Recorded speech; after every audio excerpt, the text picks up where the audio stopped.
LA. This is Smart and Mild. This is Smart and Mild, and I'm really excited for this vibe. episode. The vibe. Because we got a very special guest, as always. Our favorite guest, as always, because he's right here, right now. That's why we're saying. Yep. And Just wait till I leave.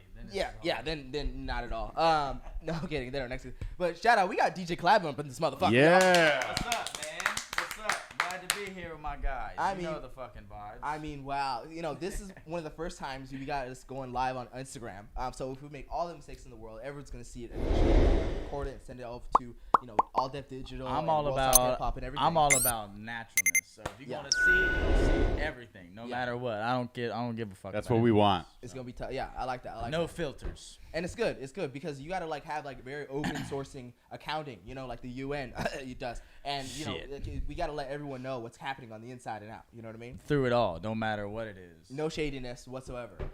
So no, dude, DJ CoLLaB. I mean, in the building because we're excited because we've been seeing you. We met you in a person, but we've been seeing what's been going down up in the house parties. The clubs. The celebrities, the people that you've been interacting with, and we're like, holy shit, what is happening here? And we need to meet this guy and have him on the pod because it's not I don't know, we need some of the juice, we need some of the advice, we need something. What's going on? Need a time to collab, huh? So my biggest thing is, the only reason why I named my name DJ CoLLaB is I'm all about collaboration. I'm all about having a good time, but not only with myself, but with everyone around me. So when it comes to specifically working with these specific artists back in these house parties or wherever the case may be, I mean, hell, I met y'all in a big ass house. So right. whenever I'm in those type of environments, I'm all about collabing, all about marketing, networking with the right specific individuals and building those relationships. Because I'm not from LA, so when I came out here, that was my biggest mission, was just to create those vibes and create a vibe for everybody else. Yeah. So where are you from? I'm from Columbus, Ohio. So originally I'm from Columbus, Ohio. Shout out the Buckeyes, OH motherfucking in the building. But yeah, Columbus, Ohio, lived there, born and raised, lived and moved here in LA about a year and a half ago. That's what's up. Yep. That's what's up. It definitely seems like you broke into the scene out here pretty quickly. Like Halloween weekend just went around the corner, and you were one of those guys that was curating a lot of the spaces that we're all trying to get into. How does that happen so fast? Yeah, we're not even invited to these parties. What the hell? So my biggest thing is I'm a go-getter, but I'm a go-getter in a sense of making moments into movements. Shout out my artist Yali, what's up? I know we have that getting that labeled in, but moments into movements. It's creating a specific movement not only for yourself but with the team that's surrounded by you. So when you go into these specific rooms with these specific people or these clubs with all these owners and these people that have the top quality money that you need to invest into yourself or vice versa, my biggest thing is making those moments into movements. So not only knowing what I say, but how I approach my first impression is everything to me. Especially when you come out here and you're in the music industry and you're just another DJ in the scene, you got to make a specific standpoint for yourself. So you got to provide some quality. Right. So me going into these venues, talking to these owners, getting to know these promoters, these bottle girls, my biggest thing is just to have a good time with them. But it's LA, so people want money. Sure. So when it comes to that, you got to create the specific relationship so they see the value not only in you and spending money on you, but with and around you. So whenever I saw that with the club owners, I was like, well, they love money. I'm going to be able to build some relationship, bring some girls. Right. And then once I brung all that, they were like, well, what else can you do? And then that's whenever just things started to pile on after that. Because it definitely, I can see your hustle in your work where if someone puts you on and gives you a set, you instantly become a promoter. And then once you have that spot, you instantly are also searching back and saying, what artist wants to get put on? So you do a great job of creating platform at the same time of building space for others. It's wild. Sorry, I'm on my phone. Got people trying to tune in. So no worries. Yeah. So when it comes to that, a lot of artists when they dig in, they're like, because I'm glad that you guys see that witness that, because not a lot of people see the specific levels to it. They just want to be like, hey, I just want to join. Put me on. Yeah. They don't know the process of it. When I first came out here, nobody looked at me. When I came out to these clubs, I was just another guy. You know, paying to get in, this, that, and the third. You get in a bottle. You know, the whole thing. You guys been out before. But my biggest thing is, for me to enter the music scene and get my respect, I would have to come differently. So instead of going out every weekend, getting that familiar face, I'm only going out when it's my time to go out. When there's a big group going out, or, you know, birthday or something along those lines. So when it comes to those type of things, getting into those venues, once I'm in those venues, my biggest thing is creating value with the artists that come in there. So I just can't put no regular artists in there. Like, you're going to have to have the same work ethic as me. You're going to have to put the same work ethic into your music as I do into DJing, because there's levels to it. You know, if I'm going to put you into that room and expose you the way you want to be exposed, you better be ready for it. Right. Yeah. You know? Well, it's so smart, because then it turns your set into a movement. Like, you're kind of, you were insinuating already, where you might have 5 people on that set that are now waiting for their song, and it's just everything builds momentum, where DJ CoLLaB's set is the dopest one in the room, because everyone's set up for it. Not only the dopest, but just, I'm all about experience. I want to make sure when people come out to an event with CoLLaB, they understand what they're going to get. They understand how they're going to be treated, you know, what experience they're going to get, and what's going to come with it. You know, not only just come, support me, and I DJ and we leave. You know, it's more to that to me. Because I take people's feelings into considerations. Yeah. So not only their money, like, that's another thing. My biggest thing is respect. So with respect, that's my biggest thing. So, like, for you and her birthday party, my biggest thing was making sure everything was involved around you guys, and you guys are taken care of. So that way, when I DJ, I just do my job, and everything else falls. No, it was dope, because within a week of meeting you, you're like, hey, let's just set up a birthday party for the curly-headed overlord, as we call her on here. And and before we knew it, you had this thing all set up. It was crazy. Yeah. It took me. It don't take me long, but, you know, it's all about experience with me. So if you ever come to a DJ CoLLaB event, my biggest thing is first impression experience. When you walk in that door, I want you just to be in awe. You know, no matter what venue I'm at, what table I'm at, who I'm with. I don't care if there's 10 people in there. I want to make sure you have the time of your life off of my name, because your name's everything. Yeah. So especially you definitely in LA. feel that. Oh, I definitely feel that. You know, especially being in LA and having that mentality of a DJ and the nightlife. There's so many people that show me fake love just to show me it, just to get into where I'm at. I'm not from here, bro. I see that from a mile away. Okay, yeah, for sure. I see it from a mile away, to where there's some people, you know, look at it, maybe getting butthurt at this podcast. I don't give a fuck. Yeah. Right. I'm Italian. I don't have a filter. You know, if you have a problem with me, cool. If not, I don't give a shit. I'm here to make me and my team better. Yeah. You know, so that's the biggest approach that I'm, you know, wanting to look forward to in LA, but also all around the world. Yeah. So it's interesting. Like, you come in with intention. Like, it seems like you're doing your work like, not necessarily pre-planned, but you know what you're going to get into, and you know what the people are going to get into. I'm curious where that mindset came from. Did you carry that on from, like, your past, or, you know, did you see something that wasn't working and you're like, nah, I got to do it differently. I got to change this. Man, that's a great question. That's actually a question that I've never really been asked before. My biggest thing is, like I said, experience, and I did learn it from Ohio. Yeah. My Columbus, Ohio, you know, born and raised on the west side of Columbus. You see a lot of different perspectives, a lot of different environments. I mean, that puts your mind either at ease, or you humble yourself, like, okay, I'm in this position. So as I got a lot older, in the club scene, I was, you know, learning how to be a DJ.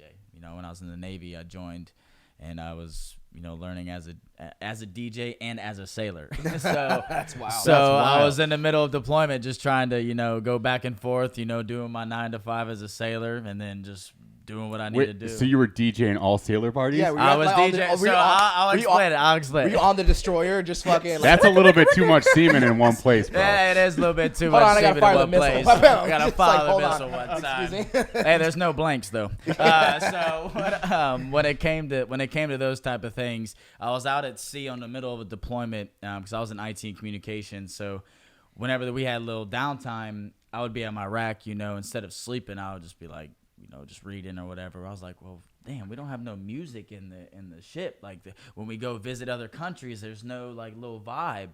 So I was like, you know what? I'll learn it. So I ordered me a little SB2. It was $200. It dropped off the helicopter onto my ship in the middle of the ocean.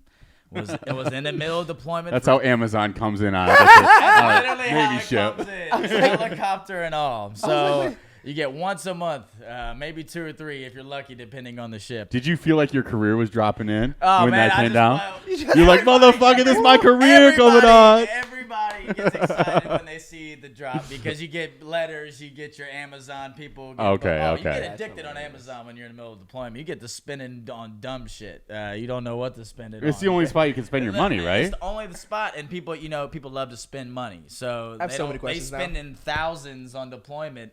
And they're saving thousands, so when they come back, they're like, "Oh, well, I have all these items, but I didn't save anything." Where do you put all your shoes? Like, Yeah, I was gonna say, like, what's the address of your ship deployment? You're just like The PO box. We out That's here so real. on 30 West, negative 410, fucking north, whatever. Like, Literally, so I was in IT communications, so we would have to give them the coordinates to drop in. So Shit.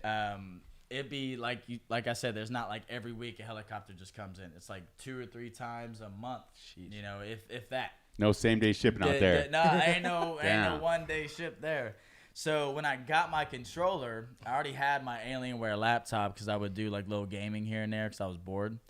And I just started pressing buttons, going on our slow ass internet in between peers and looking up YouTube videos how to press buttons and shit. Right. And then I went from there. And you're fighting for the same server as the other guys are fighting for. Oh, That man. lonely ass server. And they're watching- the type of videos coming in on that and thing. they're waiting for the HD porn to load up. You know, they're like, we don't have Just like, I'm time trying to get my for career off the ground. I'm You're on waiting on dial-up the at this for point. your music. Like, no, like The U.S. Navy does not have top speed internet. They have dial-up. So Yeah, I'm letting you no, know they- that they- right now. because they're weighing it down. That's They're what them I'm- servers. They're like, your music or my Lisa Ann. Like, no.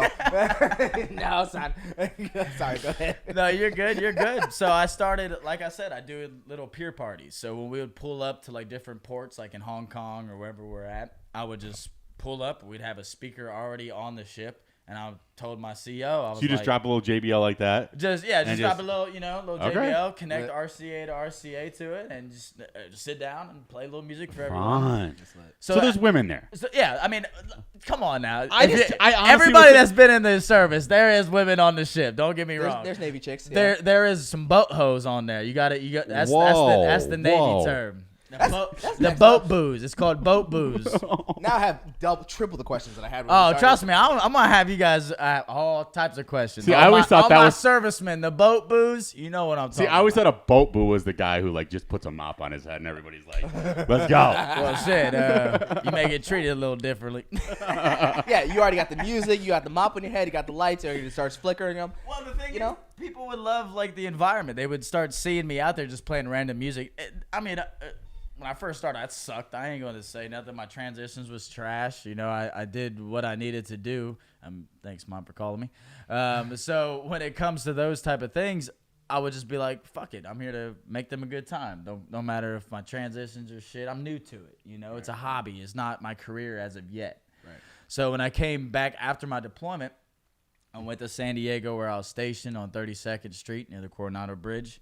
And went out there, and I was like, fuck it. This is where my moment, this could be something. Because at that point, I'm DJing peer parties for 500 sailors. Wow. Okay, these are real parties. So they're, not only my transitions may not be the best, but I'm just like, I'm feeling grateful because I'm on a LHA, which my terms is about 1,000 sailors on there. But people would just chill on the pier, have a good time, So it was a good starting point. And I'm grateful that, I was able to be like, okay, this is my hobby, but I could probably turn this into something, Right. So I came back to San Diego, and instead of, just reaching out to people, I went out to the clubs.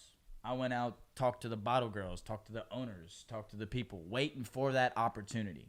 Yeah. Just because I'm a big believer in what you put in the universe, what you get out.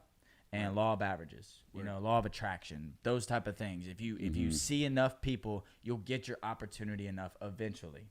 So I was in all of San Diego downtown and Gaslamp District, walking everywhere. Any venue that I seen a DJ or something, I would just walk to it. Right. Well, I ended up going to this hookah bar called Casablanca Hookah Bar. Okay. Yeah. They're still there to this day.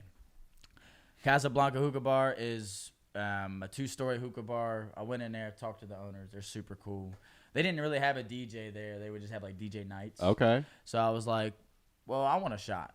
They were like, well, sure, come on, this day, this time, you know. So I brought my entire ship.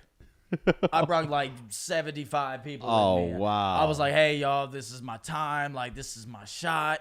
Like, you know what I'm saying? So we had our night. There was like 4 or 5 other DJs, and then me and my sailors and my friends just all went out. I feel like, you know, usually bringing too many dudes is always an issue.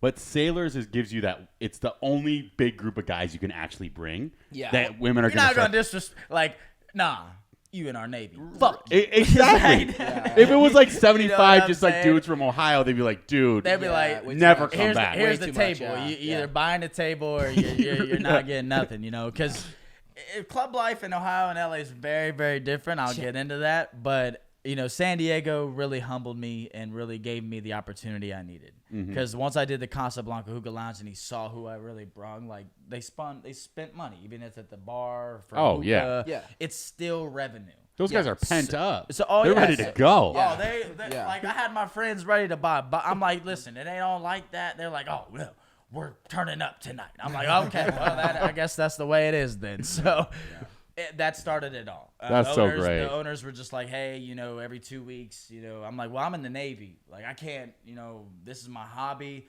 I'm still full-time, full service, active duty. You know, I got to be back before muster tomorrow morning, you know, so I Okay. can't, you know, but I was like, I really sat back and my bro Teddy was like, why are you going to do this as a hobby but not want to approach it for a side hustle?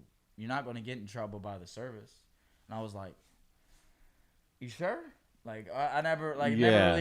never heard somebody be in the service and be like, you know what? It's I want okay. to be a rapper. Right. You know, I'm gonna start my own rap, you know? Right. To Island where boys. I don't know where to stop this, you know? So I was like, you know what, bro? Fuck it. So I went there, I picked up the 2 gigs, and I was like, hey, man, I'm in the Navy, so I can't, like, if I have to cancel sometimes because I have watch or I have this, he's like, completely understandable, bro. Yeah. So where I was to the point where I DJ'd that hookah lounge and a strip club called Deja Vu in near the Gas Lamp District. Minnesota brand. Yeah. There's a few deja vus. There's a few. I'm even one in LA. Shout out to one in LA. A few deja. I went to school with the family. They're good Okay, kids. all right, Yeah. all right, They're good guys, sweet good guys. kids. You Yeah. know, Christian, very you're, nice. Christian, you're listening. We don't talk about deja vu anymore. Don't think. I guess not. Yeah. Go ahead. Sorry. So I got established with them and then did another hookah bar. But then I went back to Ohio because my time in the Navy ran out. Okay. So I got out. At this point, I got my tables in one hand. I'm on my flight back to Columbus, ready to be with my family. Okay. But I never knew it was really going to be something when I went back to Columbus. I did the same exact thing whenever I went from San Diego. I went to the Columbus club scene. Right. It's my hometown. I know people. You know, I could think.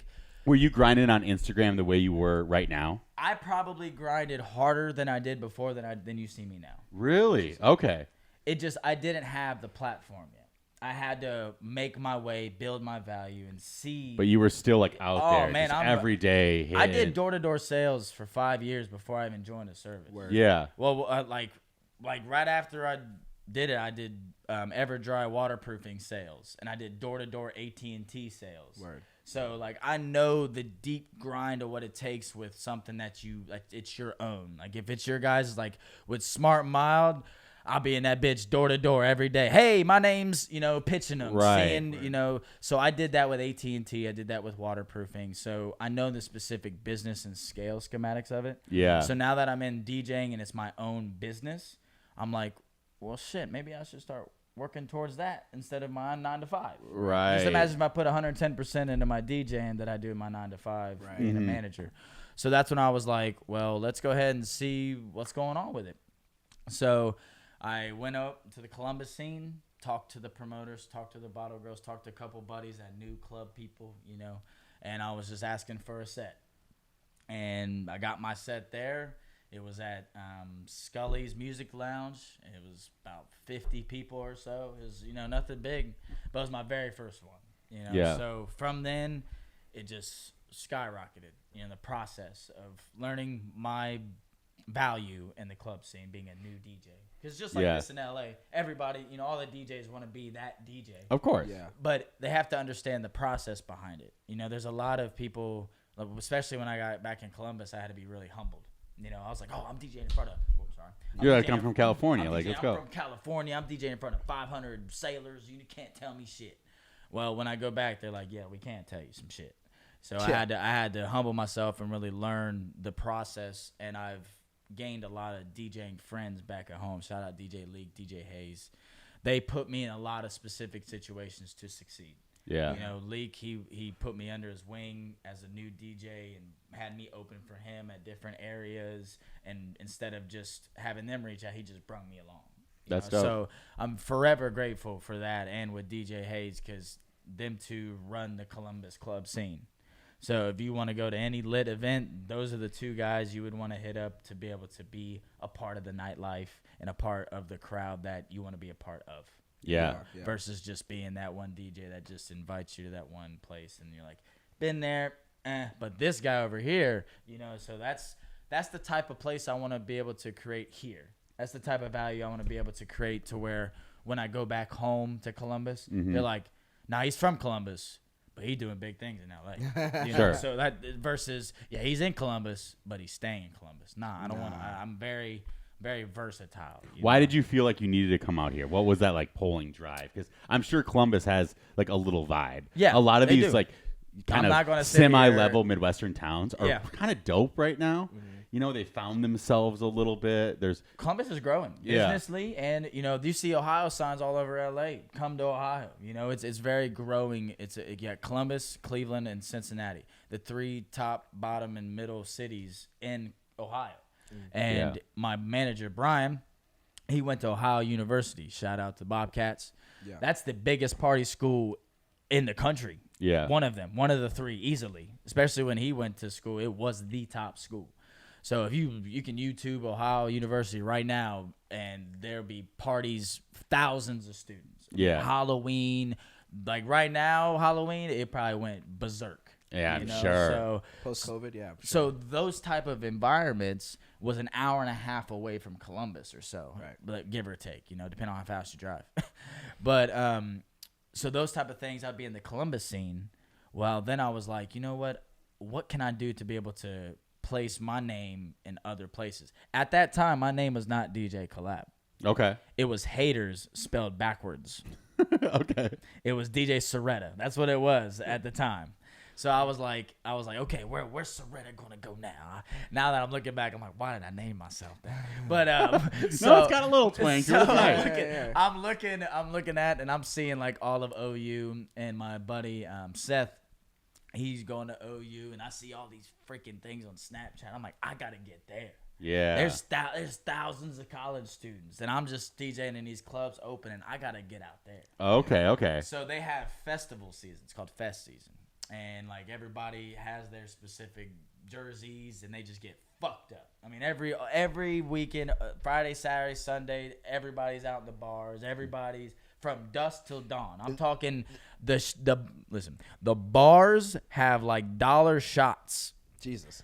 So they have like dollar shot deals to where, and it's not no cheap. It's top shelf. Like I'm already thinking about it, and I'm like, oh my god. And then these mid. That's how it is in Minnesota, Midwestern bars. They have the hell of a deals. So you have thousands of students in these venues, but no DJs. Ooh. Just playing off of Spotify. Wow. And then they have these house parties to where they have the DJs, but they don't have the versatile DJs to where, okay, they're just playing EDM over there, or they're playing hip hop over there. Right. Yeah. So now you got students either choosing or just going wherever the fuck they want, but it's a vibe anywhere. Yeah. Because you got the students fucking partying with the townies, the people that live there. Like literally, it's right.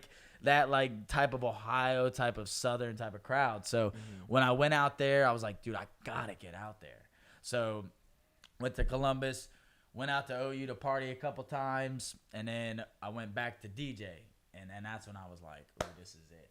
So I literally, I'll send you guys some pictures. So I still have pictures of me at OU DJing. So to add on to the content, but literally, you see me a speaker on a fucking wooden back patio with 30 students Just had a chugging frat party. Michelob. Bro, literally, it's a frat party with 30 dudes, and you just got a couple girls, and then that's at 9 a.m. Then you go at 1 p.m. and it's fucking packed. Right. So it's because it's an all-day thing. Like, Brian's right over here. He's not even on camera, but I know he over there vouching because he's been a part of it as well. Yeah. So when it comes to those type of things, that's when I understood a DJ becoming valuable. You know, because Marshmello, Teo, fucking Steve Aoki, they all bring an experience with value. Every Steve Aoki concert or show you see, he gonna throw a cake. Yeah. Okay. He gonna build that experience to where you're like, yeah, I got some of that cake on me. You know, like you're gonna get all hyped. So when I'm at these college parties, I'm trying to build up the hype to where it's everybody's like, dude, I don't know this DJ, but you need to get over here. It's lit. Right. You know, so that's the biggest thing I wanted to create out there was value. Nice. To where when I came, like, and I ended up getting to my point of visiting LA in February. I visited last February. Oh, wow. Perfect time, by the way. Well, it was. Shut up. I know. I joined during COVID. I know. Trust me, I'm gonna get there. Just in the middle of But it. Yeah. literally, The death of LA. Yeah. Well, the thing about it is, let me break it down to y'all. I came to February. I didn't even get to experience the nightlife because I had a paper ID at the time. Ooh. I didn't even have my regular ID. So I'm sitting here, people I'm visiting, my bro, DJ Press Play, shout out Kai. He got me acquainted out here. I came out in February. He's like, hey, bro, I DJ. You know, I've been out here for a year or so. I'll take you some of the underground spots. Cool. So I was like, all right, cool. We go out of these underground spots. It's fucking something I've never seen before. Oh, you know? yeah, Because it's it's a like in Ohio, no after hours spot. You know, Yeah. It closes at 2. No. You going to the crib and going to the bed. The At 2. after parties here are literally like what you saw in movies and like what you thought of, and you're like, wait, what? Like that happens, and I swear it happens. Well, I'm looking at it, and I'm looking at the time. It's like 3:30 in the morning, and Yeah. it's jumping. Going, I'm yeah. like, wow. During COVID, Okay, by the way. so Yeah. I'm sitting here. I'm like trying to reevaluate. I'm like asking Kai why he's DJing. Like, bro, it's really like this. He's like, dude, every day. I'm like, okay, well, I could get used to this. So, well, they wouldn't let me in the club the next day because obviously the paper ID. And I was like, damn, I didn't even get to experience a club out here. All I got to experience was after hours, Right. underground venues. Well, I stayed out here. I absolutely loved it. I had an Airbnb and like 30 minutes away from LA. I forget at this point, but just the view, just opening up the doors, seeing the palm trees, seeing the wind, just it hit different than Columbus, Ohio. Yeah. You get all 4 seasons in one day. You're probably like sunlight. Oh my You god. get 4 seasons in one day. My Ohioans will vouch. You get rain in the morning, sleet and snow during the day. You get a little bit of wind, tornado at night, and then you get lightning and thunder while you're sleeping. It's hilarious when people in LA actually think the weather changes quickly out here. I'm like, you guys are literally idiots. Oh, if no. you don't realize that the other parts of the country, it legitimately can be. Yes. It can be like the nicest day that you've ever had in the summer, and then like an Ohio thunderstorm coming to LA. People would literally think it's Armageddon. No, have They you been, think the game is over. have you been to Florida? I went to Florida once to go to fucking Disney World at 7 years old. I thought the fucking guy had ADD. I was like, what the fuck is this?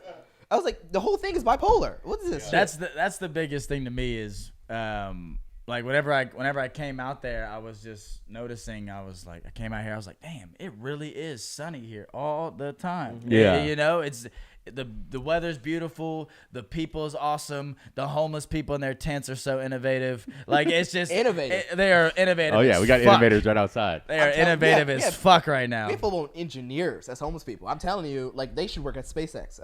I'm just saying, you know. Like it gets pretty interesting. So whenever I came out here, I was like, it's just different for me. It's a different vibe. It's a different atmosphere. It can be for me. It's a lot faster paced. Yeah. Ohio's very slow paced. You know, it's very family oriented. So you go there to raise a family. You know, to have a specific business. That's why it's growing in the Like on a business world. Wednesday night in Ohio, you're telling all your friends, "Hey, I'm doing a set." She's like, what? It's like, really? Like, I don't They're know. like, I I'm got gonna work sneak in out. the Yeah. morning. LA is built for that. Oh, Wednesday night, perfect. LA I can't be out till built. 11. Yeah. Literally, I'm off work at 11. I'll be there at 11:15. You're right. Like in the uniform and all. Like it's mind-boggling to where when I went back to Columbus, that fast pace went right back into slow pace. Yeah. So it hit me because I went back. I was working at Spectrum at the time. Mm-hmm. I was in retail. I was talking to my little bro Rams. I was like, "Hey, bro, like I got to get out there, bro. I gotta get you out there. I gotta like see it. I gotta experience it. I'm 25 Right. years old. I'm like, I feel like I'm in my midlife crisis because I'm living through the same shit every day. You know, people in their 20s relate. You know, I always feel bad for the people that are from LA. They don't get to experience like what it feels like to fly in from the Midwest You wanna and like accept the request, feel that plane requested to be come quiet. through.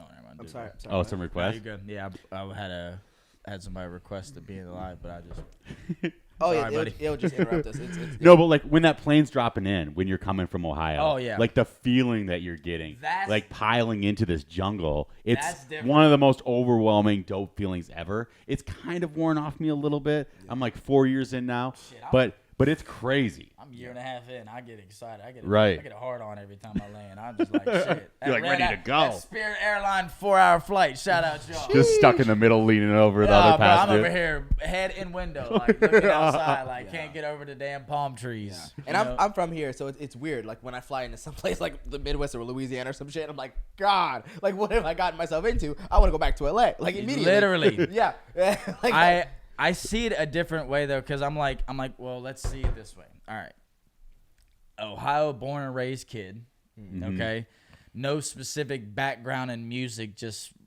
an Italian dad that knows hard work. Okay. You know, so my mom and like that side of the family, whole nother story. Love them to death. My grandma, I'm a grandma's boy, so you'll see that on the front of the camera. That's her right there. Okay. All right. Shout out grandma. That's my everything. That's my reason why I'm here. Word. You know, so it's because I want to create a free life for me, but I want to create a valuable life for her. You know, because that's my everything. That's that's who basically raised me. So when it comes to those type of things, I'm very critical with the way I move out here and the way, I'm not out here just party, do coke, get girls. Nah, bro, I'm here for the real shit. The shit that you need to be. I have value. I have people looking back at me back home, calling me, hey, when you going to be back home? Hey, you going to see grandma? Hey, I understand that, and I will. But I'm the first person in my family to come out of Ohio for their career or for their dream Yeah. and doing something with it. It's so cool. So I take that with so much value to where no matter what, my family can't tell me anything. Do you feel LA eat at you with like doing this with like good intentions, with good morals, with good outlook? Do you have to like go back there and reset, or are you able to find that reset like in just yourself or in your crew while you're here? Wow, very good question. So when it comes to those type of things, LA can change you. It can. I've seen it. Being here for a year and a half, I've seen some specific ways to where it can change you. Not only the career you're in, but the lifestyle you want. Yeah. Yeah. With the lifestyle out here, a lot of people fake it till they make it. Word. And I mean, I know people now. I'm not gonna shout them out. They fake it till they make it. Yeah. Which you got to a little bit, but You got to know how to look. Okay. Yes, I've stood my 10 toes down. I've never, tried to fake or tried to, maneuver my way in because I'm a Right. big person on energy. I feel like if I am not vibely if we don't vibe, if our energy isn't there, it's not going to be there in 5 years from now. Yeah. Sure, okay. You know what I'm saying? So when it comes to building the specific team and circle around me, I've been blessed to build the circle around me and the team I have now because most of them are from Ohio, so they know the grit, the grind, the people that, are artists. Shout out Quan Dot, Bankroll, all of them. So when it comes to that type of stuff, they don't know this. They know the grind out here, but they become so stagnant out there to where they don't want to take the risk. And then, then when I come out here and I see people try to dictate my judgment or, hey, bro, you got to act like this. You got to do this. If you want to make it, you got to. gotcha. So that's what you mean, fake it to make it. I'm going to be my way or it's not meant for me to be somebody. Yeah. You know, there's no reason for me to be somebody else whenever I came here to be myself as a DJ. Okay, yeah. You know what I'm saying? So why am I going to want to act differently, to be in a different room, to know some people I don't even know that may not even like me or may use me to benefit from? Like, there's so many different avenues to where when I walk into a room, I don't ask those questions. I just be myself, and if people don't want to accept it, then that's just the way it's going to be. Yeah. You know, that's just the way I'm going to move, and I'm always going to move that way. Yeah, I'm curious because like, you know, you going back to Ohio and really getting, you know, your DJing right. I mean, and really, you know, establishing connections and you know, and really figuring it out. Mm-hmm. You could have stayed in Ohio and succeeded and done very well for yourself. And, you know, Definitely. still would have been with your family, and then still would have been with people like, hey, you know, you could have just stayed here and enjoy, and still would have been doing well. Yeah. You don't have to come here, but you decided to step out and grow yourself and be, you know, be unique and be your own man. For sure. I mean, No doubt about it. but what was like, what was that the clicky mentality moment? to break out? Because you easily could have been like, well, because my friends want me to stay here, let me just stay here with my homies. Yeah. You know So what I mean? what turned the leaf over, I Yeah. guess? Probably that stagnantness in my life. Just going back to what we was talking about when I came back from Cali, you know, visiting in February. Yeah. I saw so much opportunity. I met so many people that are actually out there trying. Mm-hmm. You know, they're just trying. Yeah. There's so many artists and producers and, you know, musically people that have talent. And shit, it don't have to be music. It could be drawing. You know, LA's just so diverse And crazy talent. It's crazy talented, but there's so much hidden talent. Yeah. 100%. But there's so much of that. You got to be at this level to be able to meet these people, to market this way. Like, I don't like that. Yeah, You know? I don't believe in all that. Though. I don't. I think don't at our all. heart and mind At all. tells us that's the way it works. Yeah. But I really think the more Realistically- that you put yourself out there and just say, hey, this is what I'm up to. This is who I am. This is where my trajectory is. Yes. People will see you for that realness. Yeah. Like, we haven't had problems getting people on this show. No. Just because we like having fun, chatting real, sometimes just bullshitting our way. But We got high level people on the through show. just authenticity, And I feel think, grateful for I getting think you can easily make it here. It's gonna test you. It's gonna take away all your money, and it's gonna take away all your spirit sometimes. But I think more people are willing to collab Yeah. than we want to think. Yeah. And it has a lot to do with energy, like you say. But Yeah. it's big. That's why, you know, with the specific venues you see that I work with out here, or the specific people I've collaborated with, because I've DJed for a lot of known people. Like, you can go to my Instagram and see it. You know, I've DJed for Sean Kingston, Lil TJ, I met Chris Brown. Like, I feel absolutely grateful for these opportunities. Sure. Being a DJ, not from LA, but came out here a year and a half ago and been in these opportunities, met these people, been able to network the way I have. But when it comes to Columbus, back to what you were saying, my biggest thing is when I came back to LA, or I came back to Ohio after that February trip, I really asked myself, what am I doing with my life? Like, when 10 years, what am I going to be? Am I going to still be in retail? Yeah. Am I still going to be a manager? Like, you know, I'm still making 50, 60K a year. Like, that's not my goal. You know, my dad is very goal oriented. He was very hard on me as a kid, but he needed to be. Mm-hmm. And I absolutely am grateful. I still thank him today for being hard on me, because he always, if I hit the bar, no matter if it was in sports, all right, son, you got to raise it down. You know, you always got to. Yeah. So that helped me noticing what I need to do in my career to this day. Whenever I came back to Ohio, noticing that I wasn't just going through the motions every single day, not really have a why, you know? So when I found my value that I'm DJing every weekend or so, I'm like, well, there's my why. Right. So how can I properly plan to make it valuable, you know? So that's whenever, from February until I moved in July, that was my plan. Yeah. Properly plan. Don't just go to work, do your 9 to 5, after work, grind mode. Get your stuff together. Start. So I bought mics. I bought a camera. I bought new equipment. You know, I brought the necessary things, the necessary investments to make something or start something at home. Yeah. You know, or in LA, I should say. That's really cool, man, because like I like that, because, you know, you're always in the growth mindset based on what you're telling me, how your dad raised you. And it was really about just grabbing onto that thing and saying like, this is my thing, and I'm always gonna fucking do it. Yeah, I'm gonna fucking do it and always grow and always continue Yeah. to grow in it, whatever the case may be. It could be fucking plumbing. As long as you grab that thing, we're gonna attack it and be the best. Well, that's what's weird about like if you're growing up in the Midwest, and that's what I was experiencing in Minnesota. Yeah. Where LA's floor is higher than Minnesota's ceiling. In the I sense agree. of like, I and so agree to that. so I was finding myself like being in this space where I could see Minnesota's ceiling. Right. Even though that I might have been a little bit jaded, there's probably more to it than I really imagined at the time. Right. But I felt like there was still a generational gap from like Minnesota's ceiling to LA's floor, and I was like, I have to try to leap that gap. Totally. Because every single time a big group of people's drunk in Minnesota or like hanging out in the Midwest, they're like, do you think you'd ever like go and try something? And I'm like, I can't be a part of this conversation. I can't be that person. I have to be the person that like provides that conversation hope. Word. I'm like, dude, but I met this one. He did it.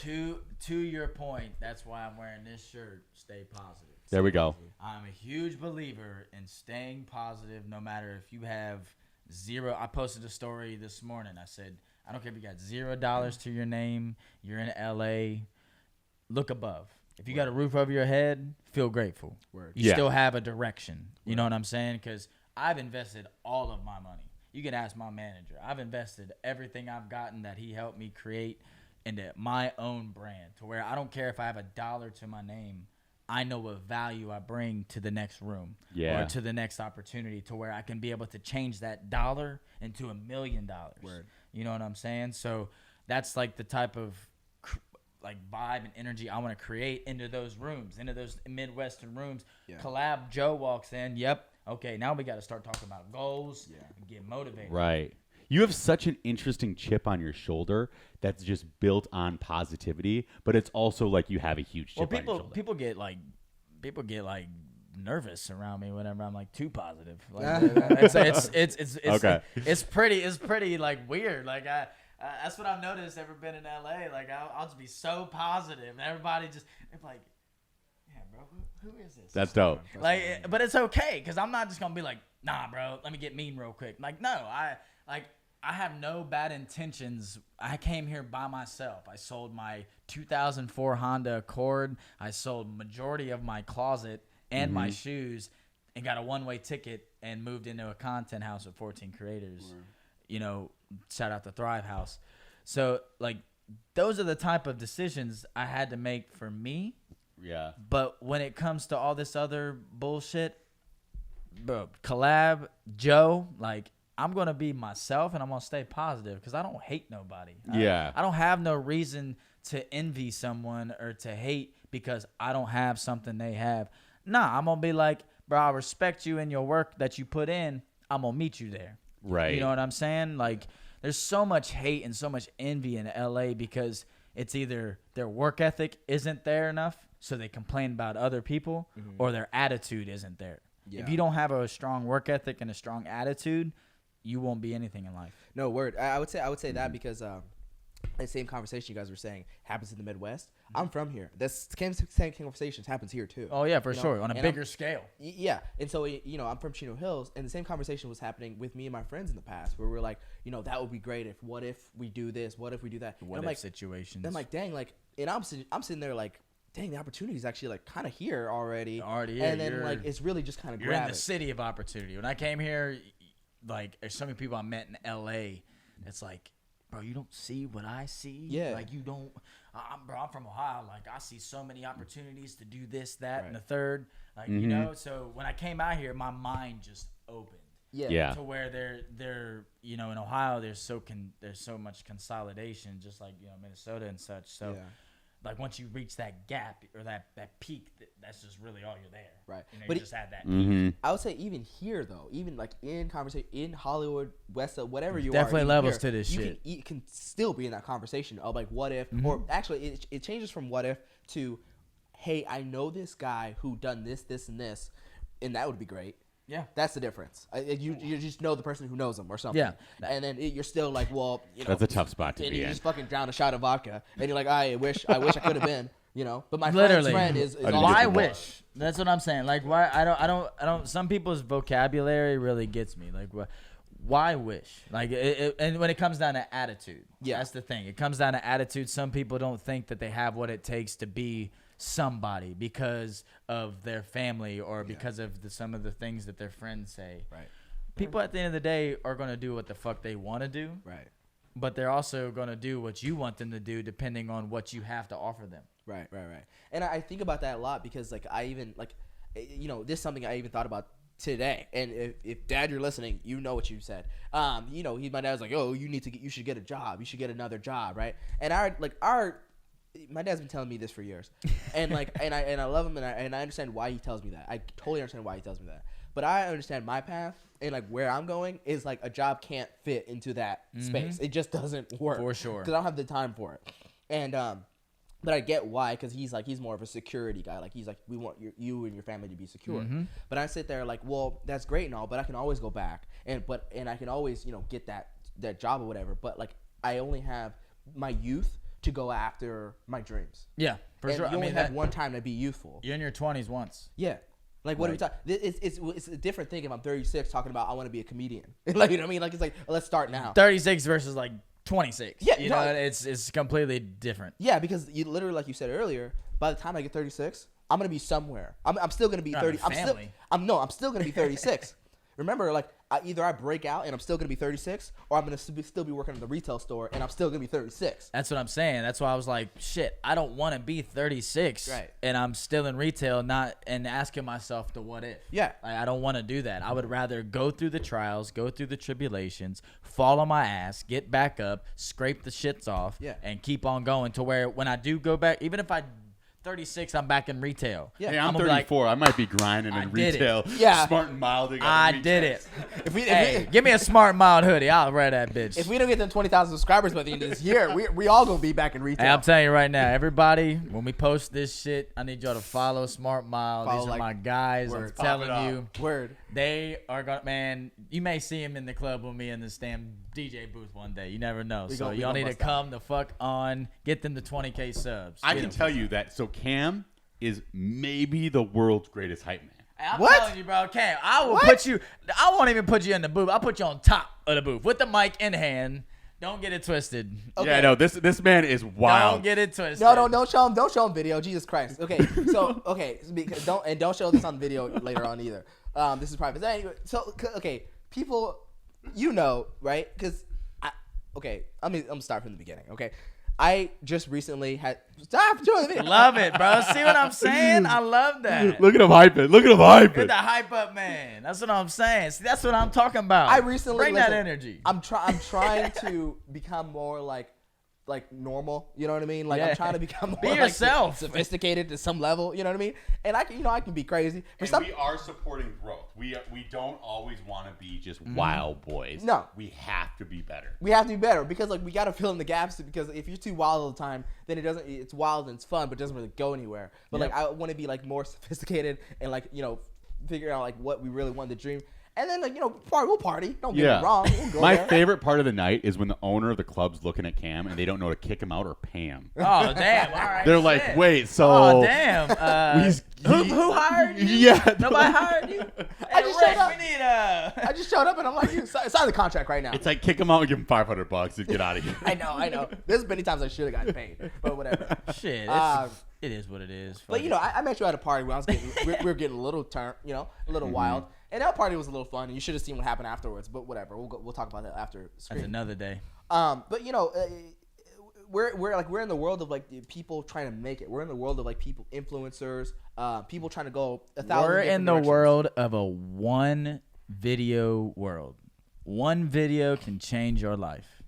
Sure, but you throw on one video on TikTok or Instagram and it goes viral. You will have an artist or a label in your DMs, or you will have an influencer wanting to work with you.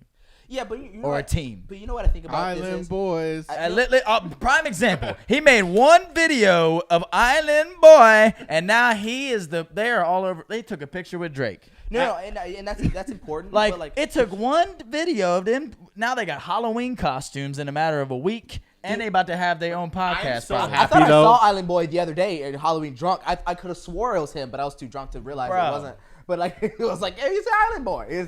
But I actually feel a little bit bad for the individual that gets it too quick. Yeah, that's what I was gonna without say. the foundation built. That's what I was gonna say. Like I Because would now rather. it's ultimately up to them. Yeah. yeah, It's ultimately they don't have no. It's ultimately how they move. Well, you give me a fucking outburst like that. Give me one video, dude. right. I'm telling you, dog. I'm changing worlds and I'm changing lives. So you want the video to bust? I want now. the video to bust right now, just like everybody else. But it's not gonna bust for me right now because it's not my time, and I'm doing it out of genuine. Okay. A lot of people do it just out of spite, just to hope to make it. Right. Me, I wanting to make it so I can be able to change lives. Yeah. Like these people that get famous nowadays, it's cool, but where's the work ethic behind it? Yeah. Where's the planning? Yeah, you made one video, awesome, bro. I'm not hating. Right. I'm not hating, but anybody can do that. It just takes one little laugh or one little. Mm-hmm. That's why TikTok's such a huge platform. Over 64 artists blew up last year. Yeah. On TikTok. I don't trust all those views on TikTok. No, listen. I work and y'all work with a lot of TikTok and do all that. I understand it. And I don't believe all the damn views and all that shit. Because it just anyway. doesn't convert. It doesn't convert, but they get paid for it. Somehow they're buying Mercedes though. For Yeah. some reason. They I mean, get paid per view. Yeah, just let like, you know, brother. They I get paid per don't view. I don't get it either. But the Mercedes is I touched it. You know what I mean? Like, They get paid per view. it was red. And that's like the bottom line of it is these people now will make content. I've DJ'd, bro, so many TikTok parties and little mansion content events. Yeah. Yes. I know you know that there a lot of it's just fake content. Yeah, yeah. But you still watch it and you still laugh. Yeah. Yeah, It's like- they still got a You place know in what the I'm world. saying? So no matter what, if you know it's fake, if you know 110% fake, you still gonna crack a smile or something, but Yeah. you still see Yeah. it. Like, okay, that's some good content. Okay, I understand. It's like when people used to complain about like an artist that leases a car. He's Yeah. like, oh, he's not his. You He, don't leased, let your he, pink he slip. leased it. He Like, leased it. yeah, but you know how much the lease is? You fuck. Do you know how much Right, that is a right. month? Oh, the leases of that G-Wagon? Yeah, I'm like, he's still paying the note. So, And insurance, probably. okay, so like, Right. yeah, so, but it is real. But I do think, like you said, like. Yeah, like it kind of takes back to like that 15 minutes of fame. Sure, you get your 15 minutes of fame, Mm-hmm. but if you don't have anything to back it up, then what's going on? Right. You know what I mean? I mean, my God, I think of even Bad Baby, the fucking Catch Me Outside. How about that? The chick, I mean, she didn't have shit before, but I mean, damn it, she made something of it. It is, no matter what you think of it, no matter how She mad you made get, that phrase and turned it into a whole marketing campaign. she's Yeah, rapping, yeah. she's making music videos, she's making OnlyFans, she's a millionaire now. And I like when I met her before she even became a rapper, she literally like so I talked to her, I met her, I talked to her, and I talked to her mom. Please don't tell me that she talks like that on the No, radio. no, no, no. Oh, no, she is the same person. She's probably Oh, worse. She is the shit. same- All right, she's then. The same Fuck. person is what you think. Fuck me. The exact same person. That's authentic. She's Hey, authentic. she She's real. but- She real with it. I can't hate. But you know what? I was like before she even started rapping, I was like I asked her something. I was like I don't know what came to the conversation, but something along the lines of like something party where you guys stay, and she's like Hollywood Hills. I was like bang, like out here. It just takes. I'm telling you, bro. This is before she was rapping. Before she was rap, so I'm like Why were you talking to her? She was probably like 15. She was at a foundation. She was at They a were the foundation. same size. We're doing we're like giving away money to this foundation or whatever. She was there. Oh, okay. She So showed it was up. at a nice public event. It Yeah, wasn't, yeah, wasn't yeah. some like grimy little party. No. And Gotcha. then, so she's like, should I Hollywood? I'm like, so everyone's thinking, oh my God, this is funny. This girl's crazy. Her views are fake. Da da da da. But you know what? She's like, we're at Hollywood Hills. I go home to Hollywood Hills, and I lease my Mercedes for fucking my G-Wagon.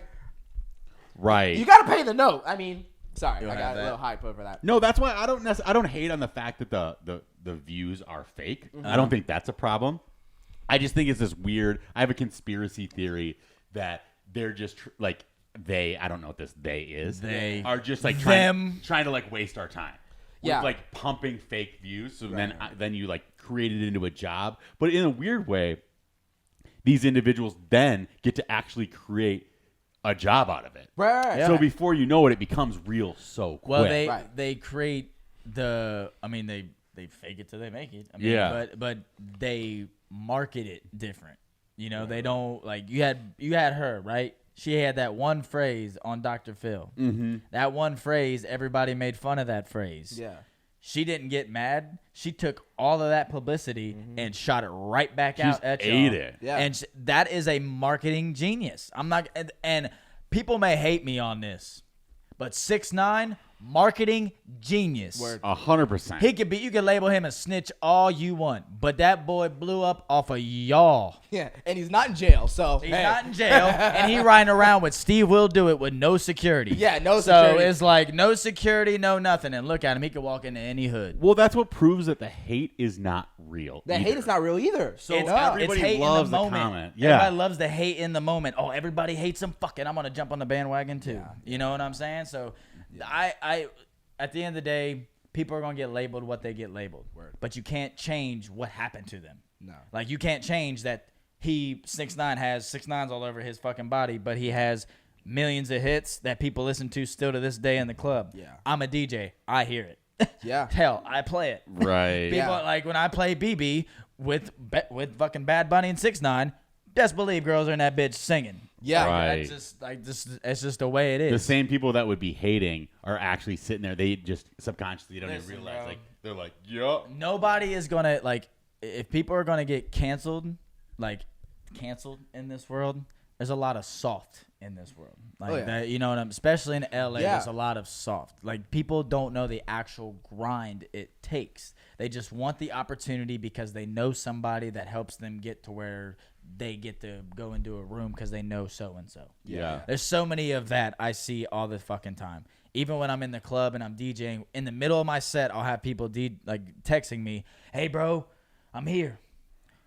What you expect me to do? I told Yeah. you my set started at 11. What you talking about?" Let me stop so, the music. Hey, so bro, put now me back. that I have to do this, now I have to reach out to my manager, have him take care of that, have a nuisance because of him because he's trying to handle other business shit. So now it's just a nuisance. So to my people that invite you out to an event, you better be there early or I'm not going to answer you back at all. Look, And you got me handle over it before. And too. I've handled it. You already have you all set up. You've given the names, the numbers. If you like, I invited y'all out. If y'all been to an event, I pre-prep everyone. I'm Yeah. like, hey, ladies, this, guys, I'm sorry, this. You get a bottle, this, that. So when I get there, I can focus on doing my job. It's done, yeah. You know, I don't have to worry about running back and forth, this, that, and the third. Now, when I'm on my set, I'm stressed. I'm going through the motions. Like, I'm not enjoying myself. I'm not on the mic half the time. You know, so that's the type of shit that some people don't see. They just see about showing up. Yeah. Well, if you want to know the club life and you want to know and actually be humbled, join it. And then you'll be able to see it. Yeah. You know, because there's There's a lot of moving pieces. Well, I think a about lot of moving pieces. I think about that 100% on the creator side. Like I said, we hate people want to hate all they want, but if come try it, come try it, do it. Share it up. Share, that's share. easy. Right. Oh, some person at a bar goes, Steph Curry making no 3-point shots. I can do that. Go Yeah. fucking do it. But then. you don't understand what comes behind those 3-point shots. Yeah. You don't see him at 4 a.m. shoot like nobody sees the work behind. Yeah. They just see the main Yeah. event. Yeah. That's why everybody's a LeBron hater. Yeah. Or a Kobe. Like people hate on You Kobe. can't Rest in do peace, it. the GOAT. Yeah. Like people hated on Kobe and they loved Kobe because of his work ethic. Word. The way he was in the gym at 2 a.m. and he was shooting to where when they started practice, he was just taking a shower to practice again. Right. Like that's the type of shit that I'm on out here. Right. Like those, I want to be able to create and value a team of 5 to 10 people to where when I say something, it gets done moving. and it gets done properly. Right. Like so everything beforehand, the way I approach shit and I approach my team, that's all it comes out to. Because if you're a leader, you are who you hang around. Right. So, 100%. Like if you're a full-on leader, that's what I tell my team all the time. I'm like, guys, why are you still in Columbus? You've seen me and you've seen what I've done in a year and a half. Yeah. Give yourself a month out here. Yeah. Give yourself a month. I'll give you a house that you can get in contact with. It's $800 month to month. Make the move. Yeah. Because I don't want to see you in 15 years be regretful while Right. I'm on tour and I'm like, bro, I told you.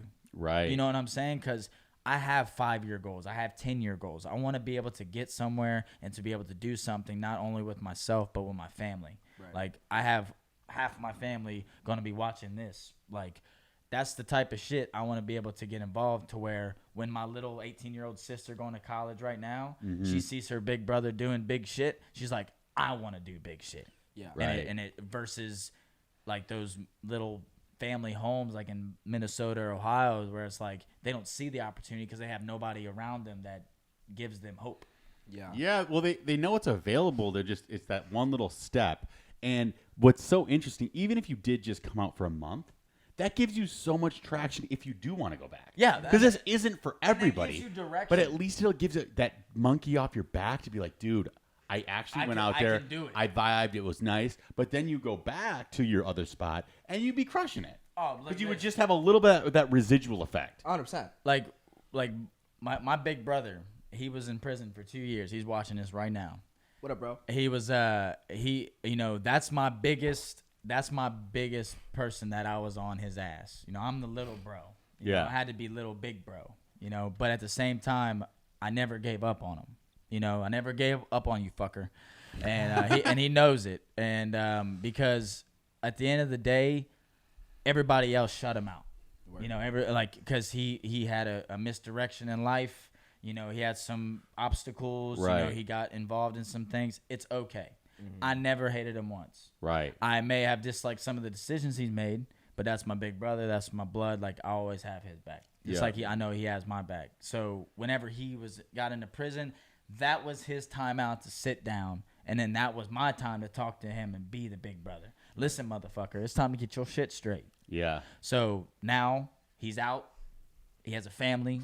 He has a beautiful niece that was just born. Dope. Like, he has his main supervisor as a job. Like, it's all about the attitude.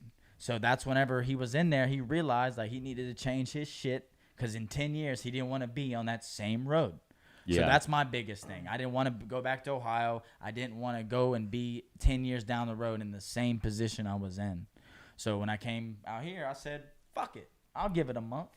Month turned into 4, 4 turned into 8, and now I'm here for a year and a half, and life is going pretty good.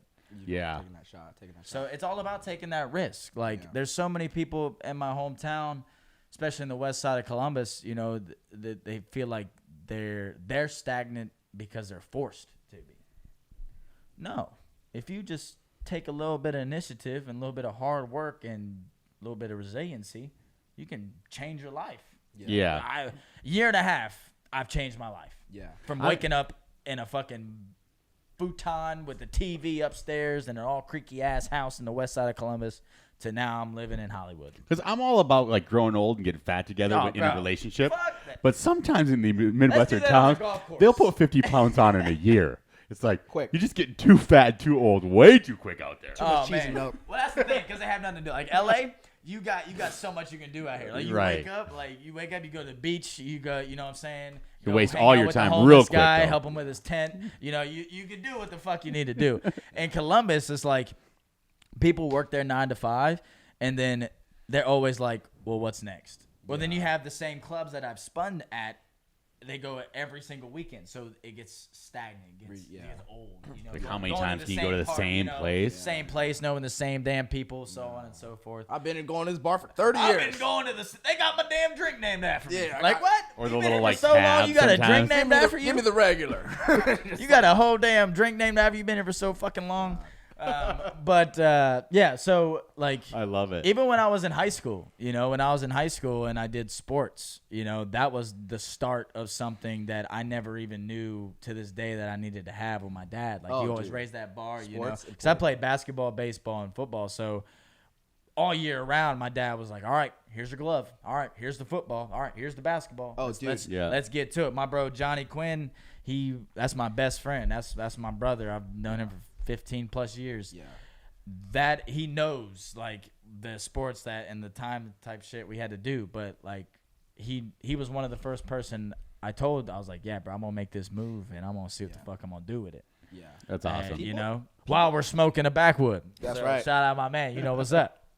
So when it comes to that, that's all I'm trying to create. Like, this video, this podcast, this overall energy I want to provide to the people that are going to be watching is believe in yourself.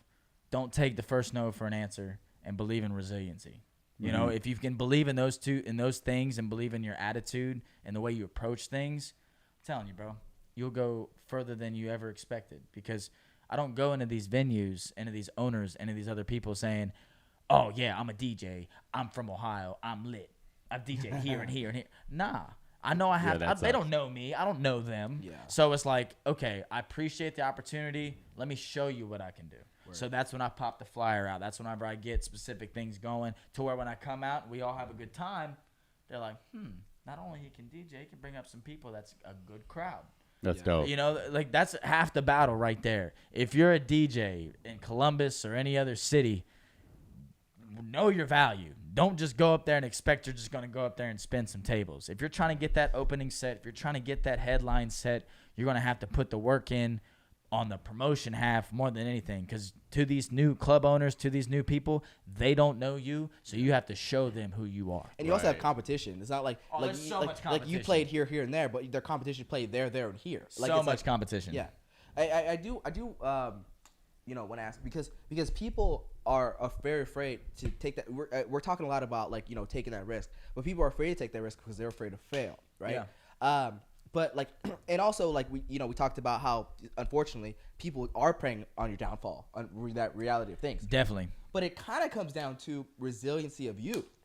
I realize this is kind of separate, but I realize cancel culture is literally the phrase "people preying on your downfall," because like, cancel culture is kind of like I absolutely agree. I can't agree more. Yeah, you say that's a good perspective. you open up a gap of a weakness, let's just say, or you did something, you said something to this person, Yeah. and then you fucking go because we're waiting on you to fail, right? And the crazy thing is with like all the bashing on social media, You it know- just takes one thing and then they just drag it. The only difference between now and before is literally the internet. Like everyone was always praying. The on your internet downfall. makes you, or it can break you. Yeah. You know what I'm saying? But it's still young. The internet's still young. Yeah. Right. Like we have to be real for Right. that. But at the same time, I would say like What's up, Rico? at a certain level, because of the internet, I'm not saying you're able to control your own narrative. Yeah. But also like you're also able to reply, if that makes like you're also get back to people and everything like that. So you got like people that like were about to get canceled that just never did. You got the Kevin Harts of the world. You got the comedians of the They world. know how that to just, like, react. it's like, what are you talking about, dude? They know how to react to those specific accusations. To Right. where whenever, like, if you accuse one of your friends or something and they respond completely different than what you think they were going to do, you're like, man, maybe you really did this. Right. You So- know what I'm saying? So it's all about how they react. Right. So with that being said, it's like people, you know, sure people are praying on your downfall, but at the same time, it's resiliency because it's kind of up to you to fall in a way,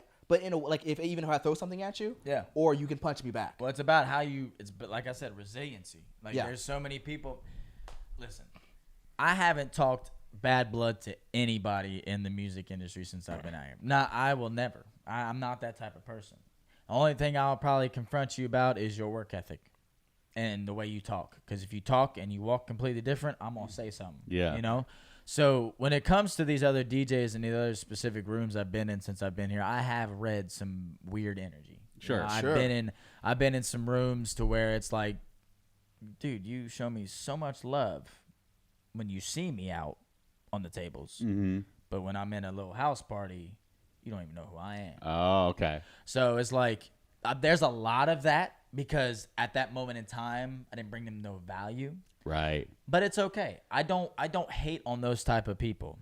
I don't envy them. I don't, you know what I'm saying? I just let them do you because something happened in your life to where you had to move that way. Right. So I'm not going to judge you off of what your past is, but I'm also going to move the same way I move and just move away from you to Right. where you're either going to get to the point where you see this value or the value's too late, you know, to where you're seeing me and it's like, oh, fuck.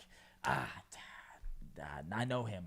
Oh, Yeah. you do? You know of me or you know me? Yeah. You know what I'm it's saying? weird how people do kind of think about individuals as like a passing ship. Yeah. As if that snap that you were just talking about, like, oh, I knew CoLLaB, but I just I- didn't, I didn't move on that right moment. Yeah, I know him. I didn't go to that right spot. I didn't say hi at the right time. Yeah. It's like, no, we got to stop thinking about relationships like that. You got and it. building off of like, oh man, It should be natural. I just missed out on being You his just friend. You Yeah. just It's got like, to. dude, You that's just got to be. crazy. You just got to be natural with it.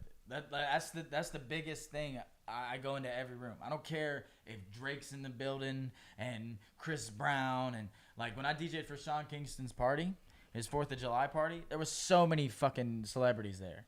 I didn't know what to do, Yeah. but at the end of the day, I know what to do with my job, and that's to create a good time. Right. So I created a good time to where I had everybody on the damn backyard doing the whole essence. That like it was a great vibe. But I did my job, and I didn't have to worry about focusing on playing too much Chris Brown songs or too many Sean Kingston. Yeah. How many do you do if you're playing someone's party? So when you go 5 to 7, like play the whole album, just fucking well, back a lot to of forth. it, like Sean Kingston, he didn't care. He was like, dude, just play whatever you want to play. I'll have some artists here that so. But obviously, I'm like, all right, I'll play Beat It. I played it, then the old school shit that he had. But then when I see like Polo G and Chris Brown and Lil TJ, and I'm like, damn, I got half day songs in my playlist right now. So I don't know how to play that because you don't want to be a DJ and just play all of it up front. And they're like, you're that DJ, huh? No, I don't want to be that guy, to where right when I walk you don't need to be this grabbing ain't the at club. them. I'm just trying to chill, I don't even want nobody know I'm here. Because then they feel like they got to almost like dance. It's like, okay, turn on, clown. Yeah, well, I would be tapping Chris Brown to a dance contest. I'd be like, let's go. Well, the thing about it is, the one thing I can say is I did a DJ Go Crazy by Chris Brown. Yeah. He was up there with the OHB and all them, and he gave me the old look and the head nod, and I was like, that's all I need. Nice. He gave me the head nod, and that's all I really need. That's fly. Like when I DJ'd for Luné at Penthouse and Lil Mosey and like all these other ones. If I could just get them to look at me and get a little, that's cool with me. Because I'm like, you're gonna know my name again, and you're gonna see my face again. I want people to know I want people to know me but don't know me. Word. In LA, I want people to walk up like, bro, I see that face somewhere. I've seen that damn DJ name. Who the fuck is this guy? Right. I want people to create that questionnaire because if you create that questionnaire within yourself, like you know how to approach with them like differently. Like if you know somebody, you know how to approach them. If you don't really know them like that, you just know of them. You're gonna be a little teeter totter on how to. So I DJ'd in like Minnesota. I was only a wedding DJ, right? DJ'd some frat. Fun. That make the most money. I DJ'd some frat parties. Yeah, I would get paid $2,000 $2,000 for a wedding once. I thought it was the craziest thing ever.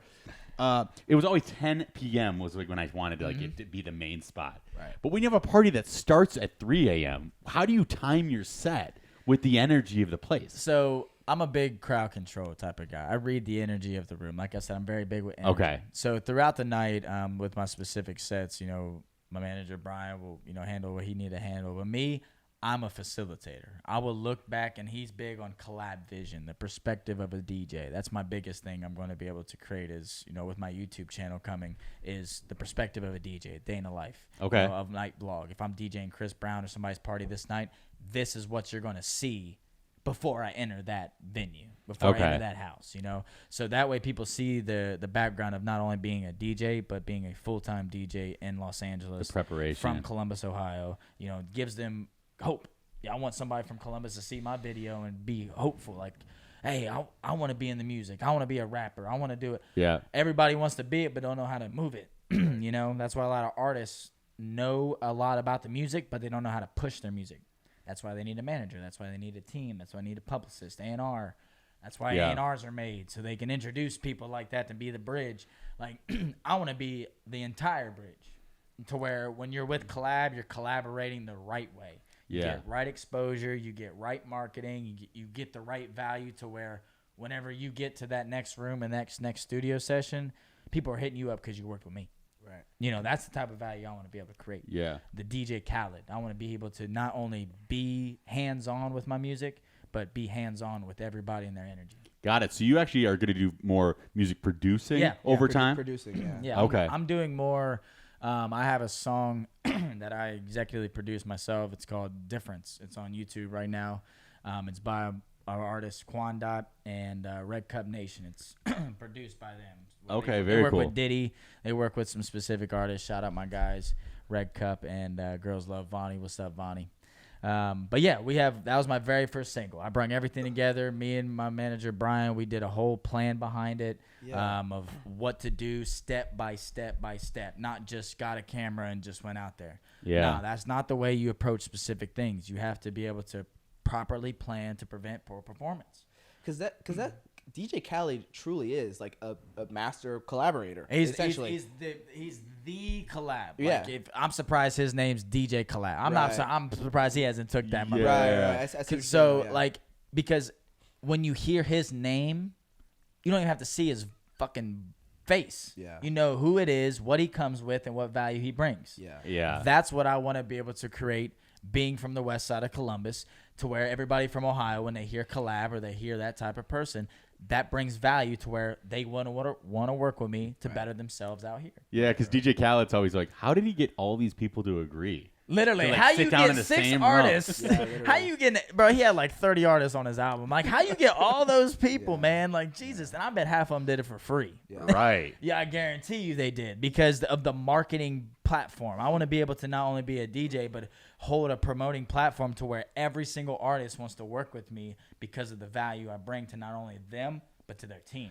So one of the things that he does really good is his music is like optimistic. It's Very fun. different, It's and built for just positive. like, you know, His it's marketing is crazy. But music right now is in kind of like an emo Nemo spot. It's a little dark. Playboy, a lot of Cardi, gangster trippy, rap. yeah. A lot of like, I'm obvious, like a lot of people are just on Xanax and just mumbling into a mic. Yeah. Yeah. I'm gonna do drugs and kill How myself. can you kind of filter through this LA? Now some songs have a little bit of a bop. Yeah, Sometimes like I'm like, well, does Xanax really work for that guy? That's kind of cool. I mean, shit. If I'm on ecstasy, then shit, that sounds awesome. You know? Yeah. It's just like shit. I have to be on something to enjoy it. Do you hope to move this LA music scene into like a new evolution, or do you like where it is right now that you feel like you can work with what we're at? I feel like there's so many different avenues I could be able to approach being a DJ in LA. You know, knowing East Coast music and getting used to the West Coast scene. Okay. Because you're not seeing a lot of the West Coast music and reggaeton in Columbus. No. Mm-hmm. And in those East Coast, New York, you're not getting a full reggaeton set at a club. I guarantee it.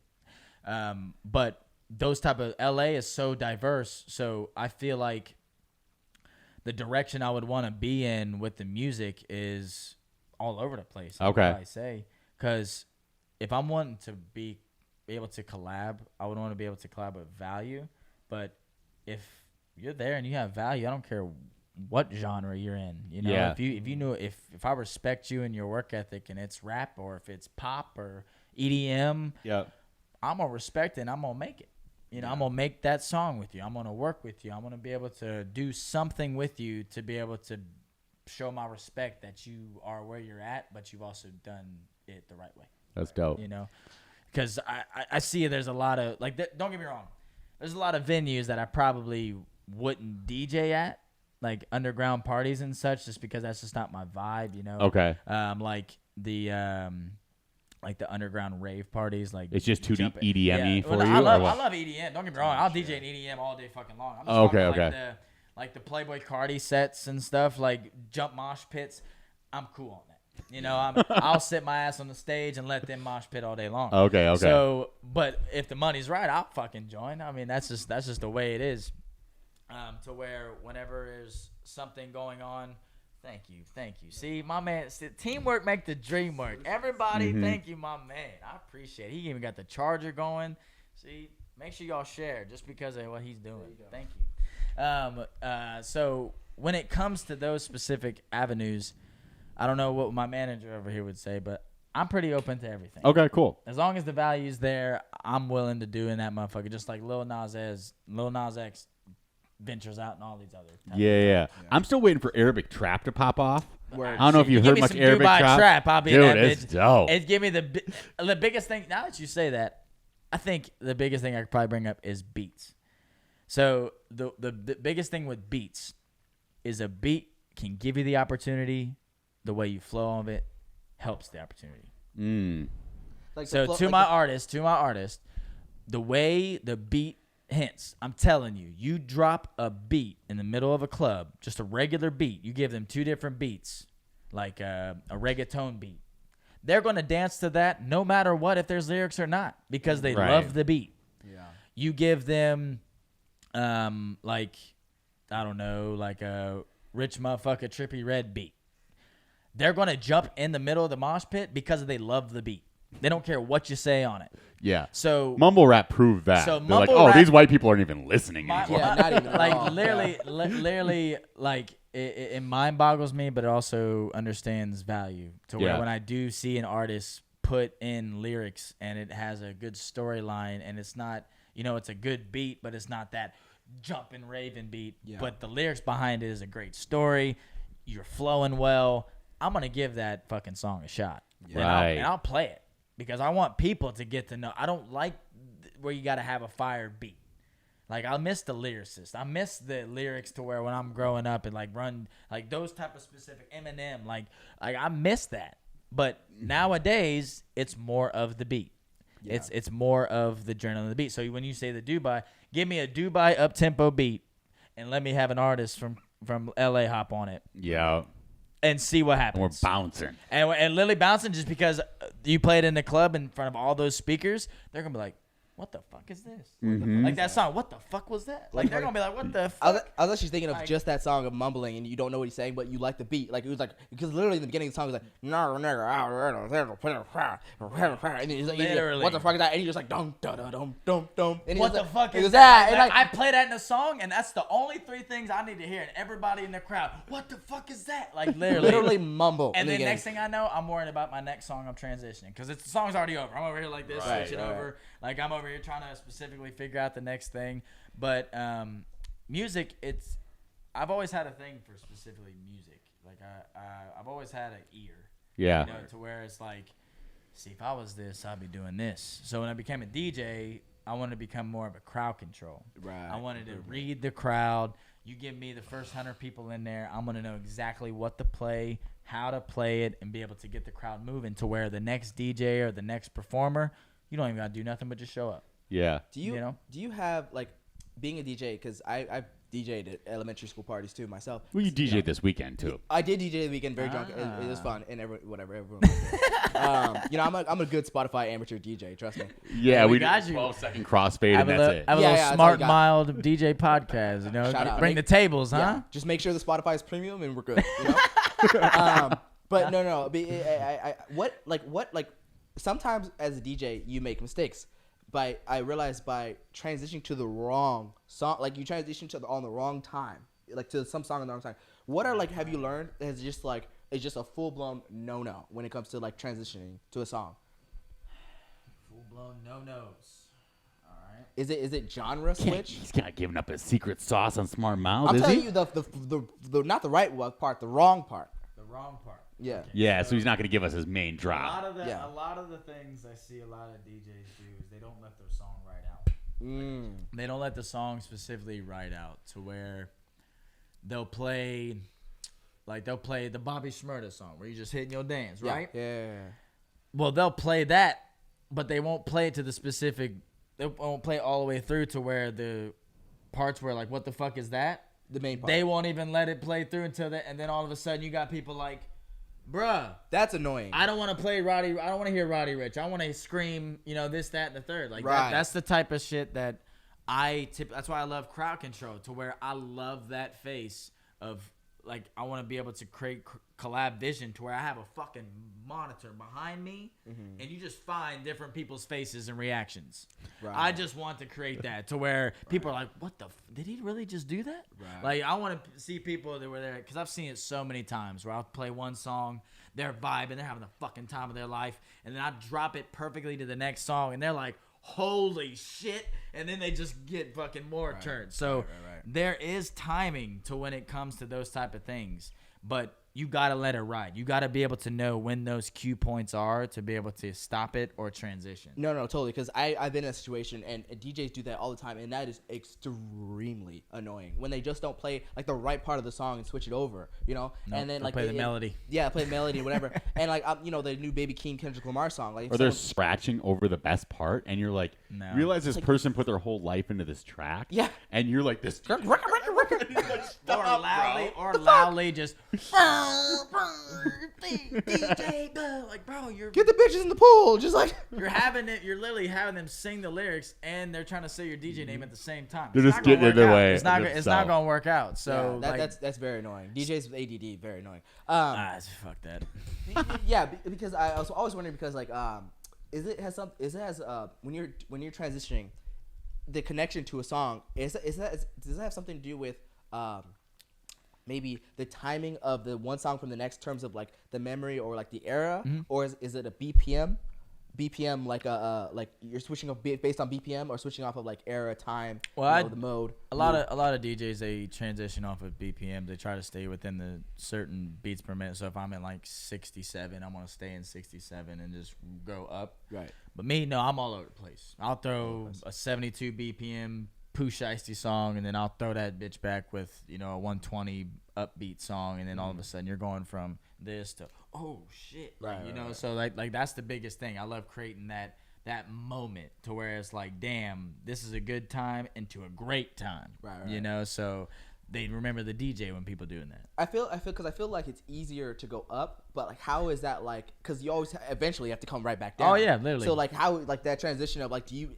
sometimes lose the crowd when you go from like we're up high and then you gotta like come right back down to fucking Luther Vandross or some shit? So I'm not gonna say I'm a perfect DJ. I mean, I'm pretty damn good, but I can't help when people walk out. You know, I can't please everybody. You know, so I can't sit here and be like, oh, I got everybody.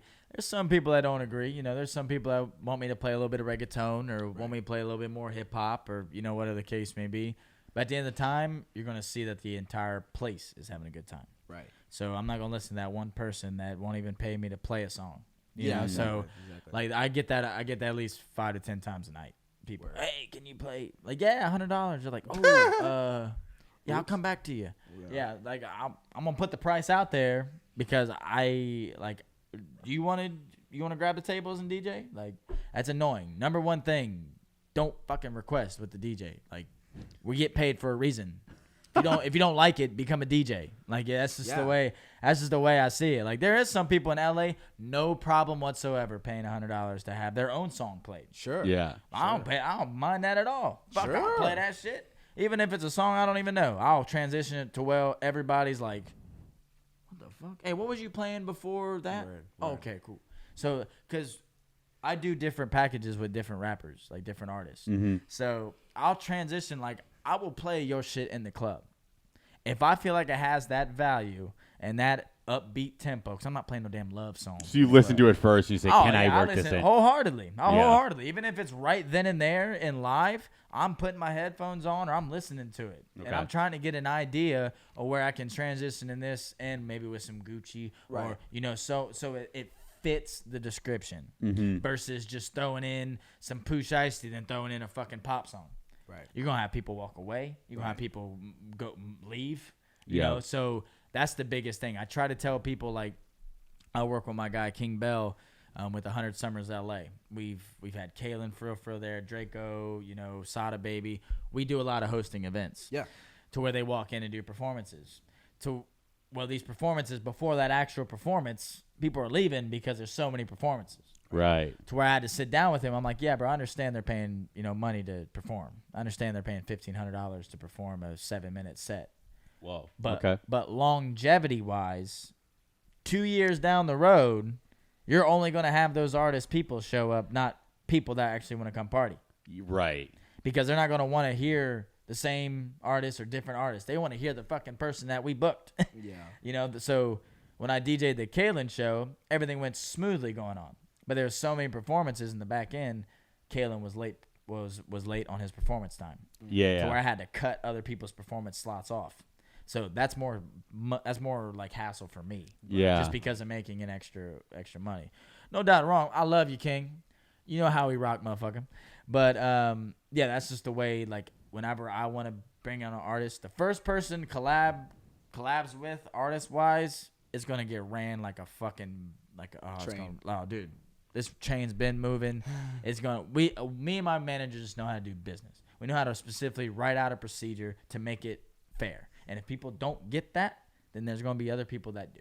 Word. You know, so we have to put their foot down because if you don't put your foot down in LA, you're gonna get squashed. Yeah. Right. I've learned that. You're as time goes on. literally just gonna get taken up top, and that's why a lot of people are solo and they don't have no really direction because they don't really know how to go because everywhere they do go, they always get pushed down or let down or something like that. Then depression sits in, and you know, I don't give a fuck if I owe people money.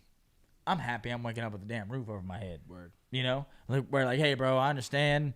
I owe you that $5, but time's a little rough right now. I'm grateful I'm in LA though, you know. So so that's just like the things that I typically want to be able to be a part of is create that good energy, good vibe, positivity. You know, staying positive.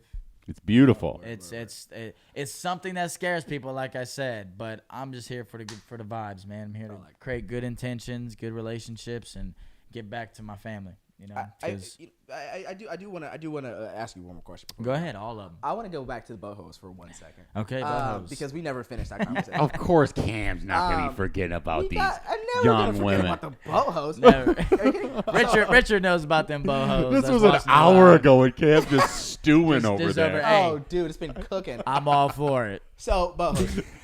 First of all, ratios. Men and women. How many on that boat? Oh, dude, there's so many much more men than women.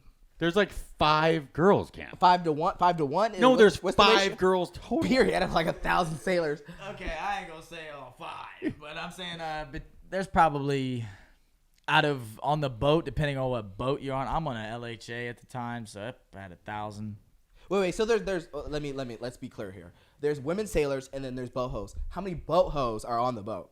I mean, it depends on how many departments, but there could be a couple of them on there. It depends. To where when you get off the port, you link up with the boho, you go out, do your thing, and come back, and never can get in trouble. Yeah, because I was wondering, like, how do you? Because you get liberty, you get roll call, you know. Yeah, they fought for their freedom, you know. Yeah, fight for them. Fuck, dude, I'm fighting for my freedom. They're fighting to fuck. Exactly. Like, literally, they're literally on the damn boat, just meeting up in the middle of the night. Like, bro, it's. We get lonely, bro. It is what it is. You get lonely in the middle of the damn deployment, all right? Trust me, in the middle of the damn ocean. All The you girls see are is just water. having fun, though. They got all the pickings. Hey, we're human. You know, we're human. There ain't Dude, okay, nothing. Could you imagine being a guy Yes, in that reverse flip it. situation? You're having the time of your life. Imagine I have 1,000 women. I'm on a boat talking. I will be the hoiest hoe. Are you kidding Bro, me? you get a little, like, bro, whenever I was on deployment for about 68 days or so, that's whenever I saw some motherfuckers get a little desperate. Yeah, 60. Because you only got so much porn. You only got so much USB hard drives. You don't can have put internet, that you're shit gonna on run out. there, you know. You're gonna run out. And It's a then, little lonely on the boat, you know. So just letting you know, I know all my sailors relate. God damn, it gets lonely on that fucking boat. I'm so glad Hard. I didn't have that Alienware laptop for just gaming. And a 4 turns into an 8 pretty quick. Hey, I'm telling you, I bro. see. Mad quick. I'm telling you, them Marines, bro. If you ever have a Marine on you, need to ask them. I've seen 2 Marines flip over a taxi cab. Yeah. Them boys, you want to see who parties? That's. I was gonna say, like, dude, Marines and like they're out in the fucking desert. Like, at least you're on a boat and you have women there. Like, they have to separate and all this stuff. Like you're actually one of the luckiest branches of the Air Force. And I mean, like, shit, you know. And then, but I'm just saying, like, it's more fun that way. And then you get to go out and like go get tacos. Well, the sailors, we get tired, and then all of a sudden you get into Hong Kong, and then you fall in love with a woman. Then you taking her back to the States and marrying her. Yeah, that's sweet. And that's a love story. Yeah. I'm telling you, bro. No matter what her intention is. That's the American dream. I've seen so many ranks. Literally, I know 3 of them that I'm still friends with. I literally got somebody from Thailand or Hong Kong, and then married them, made them an American citizen, and just shipped them back. We get it. They sent him back home? Well, no, they sent them back to the U.S. They sent them to the U.S. Oh, of course, yeah. Like, literally, So like, I'm done with you. It's gotta. There's some people that just think it's funny, but I mean, you get lonely. So when you're out there and you have some girl that's, you know what I'm saying, loves sailors, showing a little affection, it's like, fuck, I like this. Men are simple people. You know? They desire love, happiness. Yeah. Yeah. But I'd tell you right now, Hong Kong and Thailand was the most funnest. I never had so much fun in those type of countries. Hong Kong, like, you get treated as a celebrity. I'm on a newspaper. My dad has literally a newspaper at home that has me on the front of the Chinese newspaper. Are you DJing? No, I'm in my Navy uniform. You're just like waving a little American flag. I'm in the little Chinese flag and then American sailor. But it was like cool. I came out, kids asking me for my autograph. I'm like, damn. I'm 19 years old. This is lit. Like, they're like, do you know the president? And you're like, yeah. Yeah, no. They're like, get me out of here. I'm just in my digitals and my regular clothes coming off of the fucking ship. There's kids and shit coming to me, getting off the school bus. You know, American. They love Americans. You know, cool. so that's one thing I noticed about, you know, the world is that everybody loves Americans. Everybody loves America except for America. For America. And then like the Netherlands. Then you got Yeah. You know. Yeah, because they're like, you guys don't know healthcare, whatever. Bro. Well, What the the European fuck? countries are literally sitting there like all of your friends in Ohio going, I just missed them. Yeah. Oh, shoot. Like, it was shit. really dope. Yeah, my ancestors went there. They're Straight in up, Ohio. yo. They're busy. No, that's what's up, man. I like that. You know, being able to serve in the military and make something of yourself. Actually, now that I think about it, you know, you're an exception. You know, because coming out of the military and making something of yourself and being like is low. Very low, extremely rare. Veteran, Really? Yeah. veteran PTSD and depression and them specific things. Shout out all my veterans that I have that, and especially all my friends. Yeah. That shit's real. Yeah. I'm gonna put that out real quick. That shit is absolutely real. Yeah. Because when I got out the service, you know, I've woke up with sweats. You know, I've heard, you know, bomb like.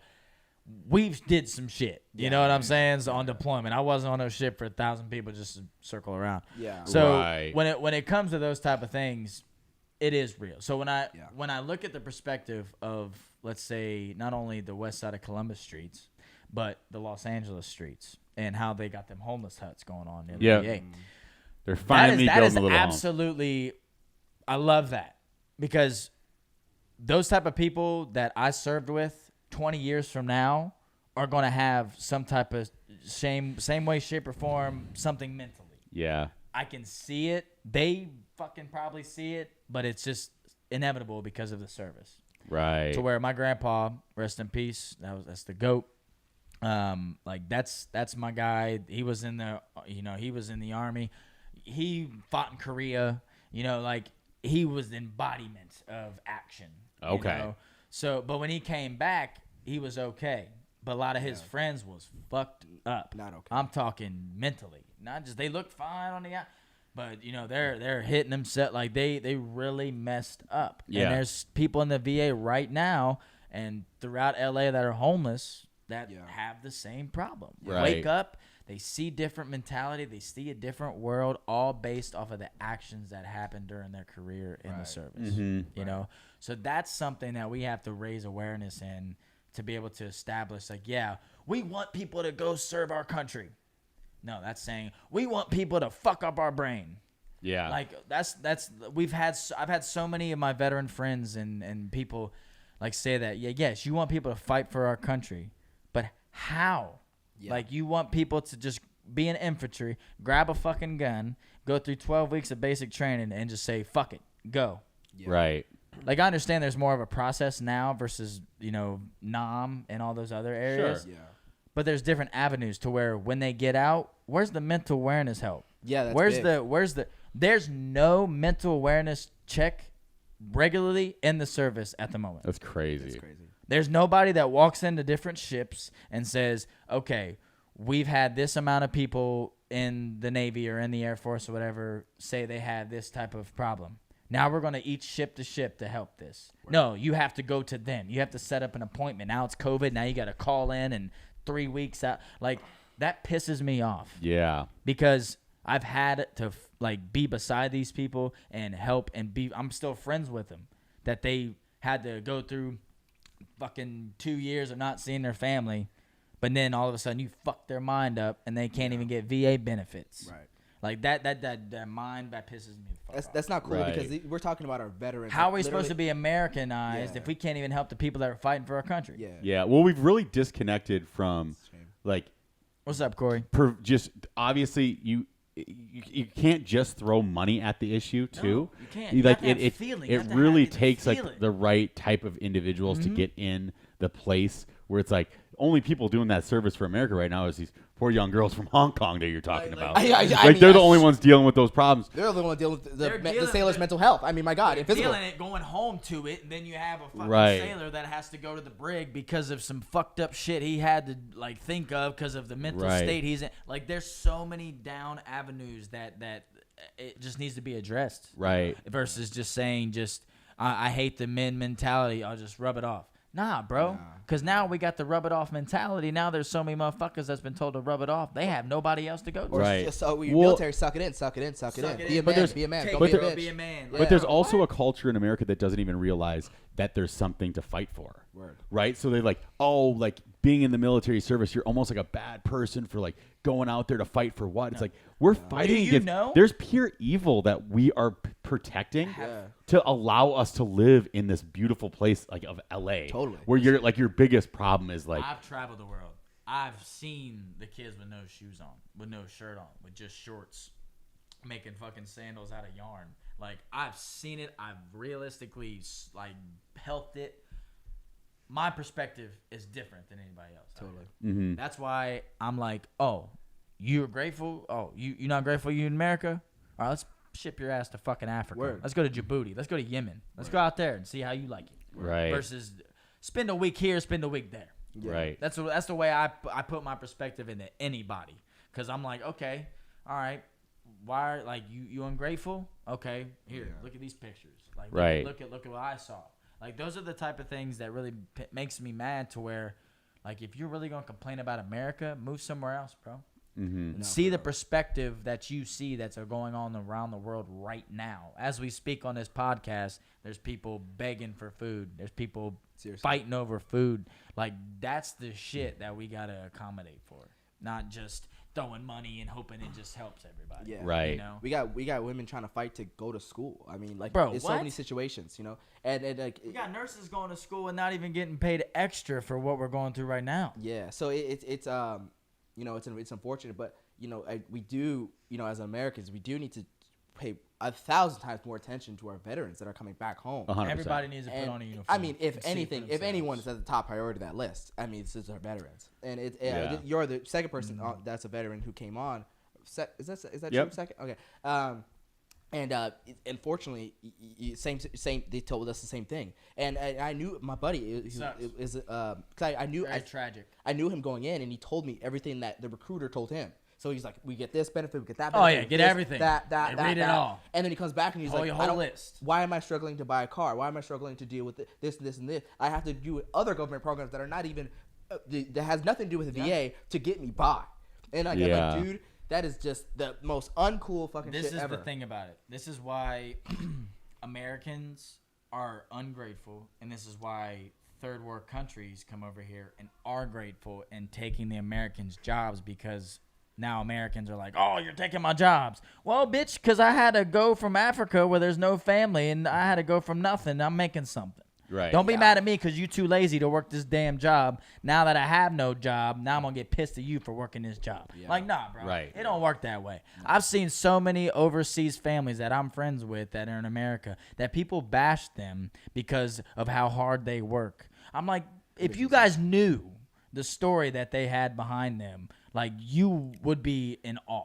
Like you're mad at Versus- America, but you get to sit around and TikTok all day. Yeah, like literally, you're Like, going what are to we sit down on talking Instagram about? all And day. complain all Make day. money off of TikTok. and you're Listen, be bro, there's mad? so many fucking jobs hiring right now, and there's so many people like that won't even take their job because of pride. But then you get that, you know, that Somalian, that Mexican, you know, that stereotypical person, and they're like, oh, bro, why are they doing it for cheap? Well, because they have no other fucking place to go. Right. They're working. But they're also understanding that they can build their dream from it. They can build something from it. Not, oh, I'm getting paid $12 an hour. Nah, I'm cool. Nah, they're building something because they're thinking longevity. Yeah. They're thinking 5 years from now, I can maybe make 20. Right. Or even, I mean, Versus in Africa, it's like 2 cents. yeah, or you know? or $12 an hour. Holy shit, that's a lot. How much money can I send to my family back home? That's a fuckload of money. Because that comparison to other third world countries, like, Yeah, that's a lot it's of money. It It converts. And I get it, but I, you know, from different sides. But at the same time, you like we were saying, like, you know, somebody will be grateful to take that position. Somebody's willing to work. That's why I'm like, shit, I'm a DJ full time, but if I was to not have no gigs for two drive. months, Yeah, it's probably you dead best anyway. believe I'm on that motherfucking walking on the boardwalk looking for a job. I have no pride in myself to get up another job or, you know, do what I need to do, because at the end of the day, bro, it's my life. So it's like, I'm not going to be mad at somebody for living their life and taking care of that opportunity, and I'm not going to bash them. Like, Right. That just doesn't make any sense to me. Yeah, yeah. You know, so it's like, you got to be grateful. And that's why a lot of these Americans are not grateful, because whenever they see the opportunity slip away and then they get the opportunity of somebody else that works harder than them, they get butthurt. Mm-hmm. Then they're like, oh, I'm going to talk shit about them. Like, what? Like, that's what you're just talking about. When Right. people don't get what they want, they just start talking shit. They're talking shit, moving their like, Yeah. and that's not helping. You're in the my bad case. guy. That's You're the not- bad you guy. know, When they're really just mad at themselves, they're not They're mad at literally the person. mad at themselves. They're Yeah. mentally mad at themselves. Yes, you're correct. Because it's not helping me being mad about it, But harboring what's this fucking annoyance. What's that? What What's is that? So- Holding that energy. You know, one thing I gotta applaud you on, man, is your continued growth in this space. You know, I mean, everything we talked about here in this pod was like, you know, starting from one place, moving on to the next, growing, not starting from the next place, getting that new goal and growing from it. Yeah. And you're here now. You're here in LA, and you're dominating the space in the DJ space more than anyone I've seen that's been DJing for a long period of time, dude. What are we looking at next for the next 5 years? We know you're gonna blow up. Are we becoming Chris Brown? Essentially, we're not even like Coming DJing Chris him Brown, anymore. no, Like, no. are we managing Chris Brown himself? Like, how are we? What's next? You're in a pod, like, you have somebody on the podcast that's within the next 5 years is gonna change lives. That's my biggest goal. Is to change lives, to provide other opportunity for them, to provide opportunity for others. That's why I changed my name to DJ CoLLaB, because I've always been that person that's in the middle. Word. You know, between two friends, helping them, bringing them in together, something. I've always been in the middle, the middleman. Yeah. You know, so me being out here and moving the way I've been moving with my team, my biggest step is probably my own events, with the venues that I've been working with. So my own collabs, you know, Yeah. my own nights at these clubs, my own parties, my own specific marketing. So now that I have that value of being a DJ out in LA, Yeah. but also being one that can provide an experience, it's time to take shit in my own hands. There you go. You know, so you're going to start seeing my own events here coming soon, preferably by the end of the month. Artist showcase. I'm big on giving back to the community, so I'm going to do a artist showcase, about 4 or 5 artists. They pay a performance fee, and I pack the crowd for them. That's awesome. And they just perform, you know, because I know a lot of these artists out here. I work with a lot of artists that, you know, pay to perform, but then they don't bring nobody back. You know, Yeah. they don't bring nobody out. They just, you know, then they get discouraged and, you know, this, that, and the third. So if I give somebody, say, hey, this is my platform, this is what I've created, this is the type of stuff I want to be able to do with you. If you invest in yourself, and let me show you what I can do for you. Very cool. You know, because I'm all about investing in yourself. There's nothing free in LA. No. There's Right. always, you know, you got to give to receive, or something along those lines. So within these next 5 years, you know, I want to be able to have a club under me every 2 weeks. You know, I want to be able to create an environment to where if you don't know CoLLaB, you're not going to know where the spots are. Word. You know, so Mhm. and I want to be able to have a team of about 30. Dope. I want to have a team of about 30 by the end of next year. I want to have a promotion list. I want to have security. I want to have other DJs on payroll. Word. Yeah. So, 'cause I'm all, like I said, I'm all about collabing. So I'm not a stingy guy. No matter what, no matter everybody on this live can vouch, I'm not a stingy person. And I'm all about giving back. So when it comes to those opportunities, and even if I do meet some people that are like, oh, hee-haw, I'm all for it up front, but then their energy's saying forward, Yeah. not going to change me. Sure. You know, it's just going to change the way I move with you, but it's not going to change my ultimate direction, you know? right. And that's providing a bridge for me and my fan base that's growing in LA, but also all around the country. Because I'll be in Miami. You'll catch me in Miami soon enough. My manager's booking me out there. Vegas, I'm meeting with the owner of Dreas Nightclub, so I'll be, you know, working towards that type of area. And Dreas is the club in Las Vegas, so I'm just all about opportunity, man. All about opportunity, value, to where if I get into these next venues in Miami and Vegas, first impression. Yeah. You know, all out the first time, to where they know what I'm coming, how I'm coming, and who I'm coming with. To where when I get that team of 30 or so people, I can be able to expand into another location with our studio, because we have a virtual arts and recording studio getting built. Oh, Just all right. imagine you're an artist. You're going into a studio session. We put a VR headset on you while you're in the studio, and you can be anywhere you want to be. Oh, nice. Okay. So, like, being consolidated in that room with this mic, and you put the VR headset on, I can put you in front of 20,000 people. That just trains your mind to get That ready. changes your mindset. That changes your it changes in your head, to where it's like, okay, I'm looking at these soundproof things, and I'm just rapping and singing these lyrics, or we're doing what I got to do, versus putting a headset on. You see your lyrics and you see the crowd. And you have all the energy and around you. you. Have the energy So you're around hyped. you, to where you hear it on the mic, you hear it in the lyrics, you hear the fucking sound from the artist. Okay. That's gonna be really interesting. It's like a like it's almost like sim racing for a race car driver. It's yeah, like, but we want to give artists that we want to give that not known artist the experience of being in front of 20,000 to where when he does make it, he knows how to adapt himself to where he's been there before. I feel like that's gonna change music the way that like foam pits change like BMXing. right. Yeah. You know, because you're just you can go so much all out. further. Yeah. To really connect to what that ultimate outcome looks like. That's gonna be a cool evolution of music. Yeah, it is. Yeah, well, that's why shout out Music, shout out Quest by Music. Make sure y'all follow them. We're out here trying to make some changes. Not only changes in the real world, but also in the music world. In the metaverse. So in the metaverse. Hey. we are here. That's why we came out here. We came out here to bridge Ohio and LA. Very cool. But also with bridging Ohio and LA, we want to be able to create an experience that nobody else has. So that's why we want to be able to bring that virtual arts, virtual reality into the studio. There's going to be hip, skip, miss, and jump, but that's just a part of growing. It is going to be wild where, like, Mark Zuckerberg's, meta, like, where do these metaverses go? Tell you, bro, it's going to be like Ready Player One. You're going to be doing concerts there. I'm going to be at home sitting on my ass while I'm racing for $10,000 and feeling everything. I'm still a little bit of a hater of the whole idea of that still.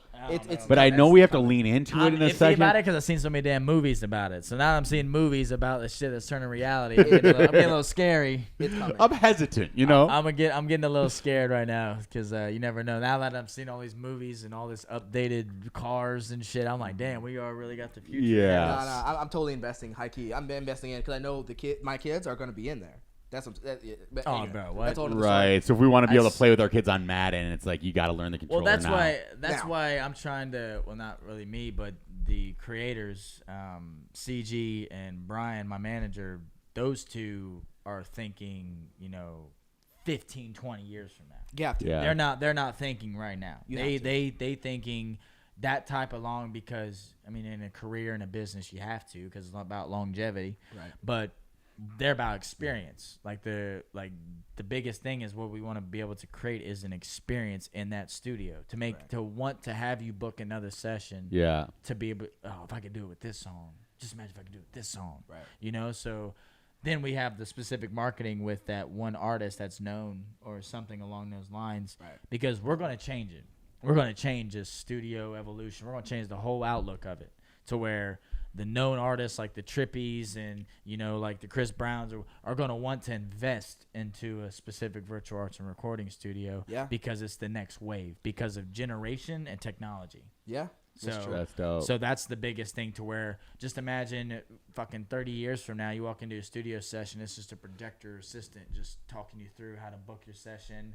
It's just a fucking monitor. It's not even a real person. Yeah. And you walk in there and then it's just a robot doing your engineering, perfectly engineering and sounding everything out in your song.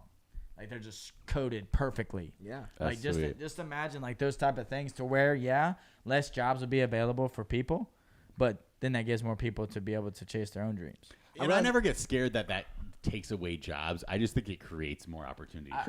Creative opportunities. Yeah. Innovation always creates new whole ecosystems that creates more job growth. Yeah, we can't be scared of that. Totally. Yeah, you can't. Yeah, you look forward to like all the people that are engineers, mechanical, digital engineers are totally going to be employed, or more creatives are going to be available and all this stuff. But I do have one last question before. Go ahead, man. I'm here all for it. Because you're from Cleveland, and I gotta know. Columbus. Get it right. Excuse me. 614 in the building. 614. Columbus. Because this is what leads to my next question. Who is your favorite football team? Oh, it's the Ohio State Buckeyes all the way.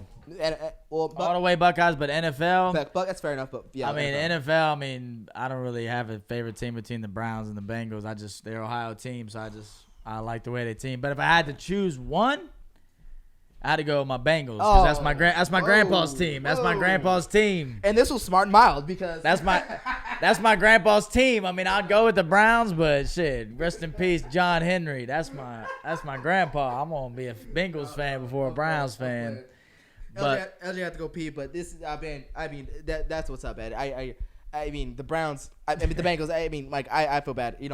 But Columbus all day. We don't even have an NFL team. We all go out for our Buckeyes. Columbus so all shout day. out Columbus, Ohio. We in here. I always wonder how, like, you know, Cincinnati and how far Cincinnati and Cleveland from? You said hour and a half, some change. So Columbus is in the middle. Yeah. You got Cincinnati up top. You got Cleveland down below. So Okay. they're all about 2 hours or so. Okay. Well, he says he's a Cincinnati Bengals fan, so I'm just gonna end this podcast right here. Other right way now. around. My bad. Other way around. Yeah. I'm completely done with it. That's real. Cleveland, Cincinnati, whatever. We're all the three full C's. bikes over fuck it. here, you know. No, man. I mean, this was awesome, man. This is Yeah, freaking we're- awesome. So come back again, man. I'll bring some people through next time, man. Yeah. So where can people find you? Yeah. Well, on Instagram, you can tag me, at me, whatever you want. Follow me at DJ CoLLaB. It should be the first account, _ DJ CoLLaB. Twitter's at DJ CoLLaB.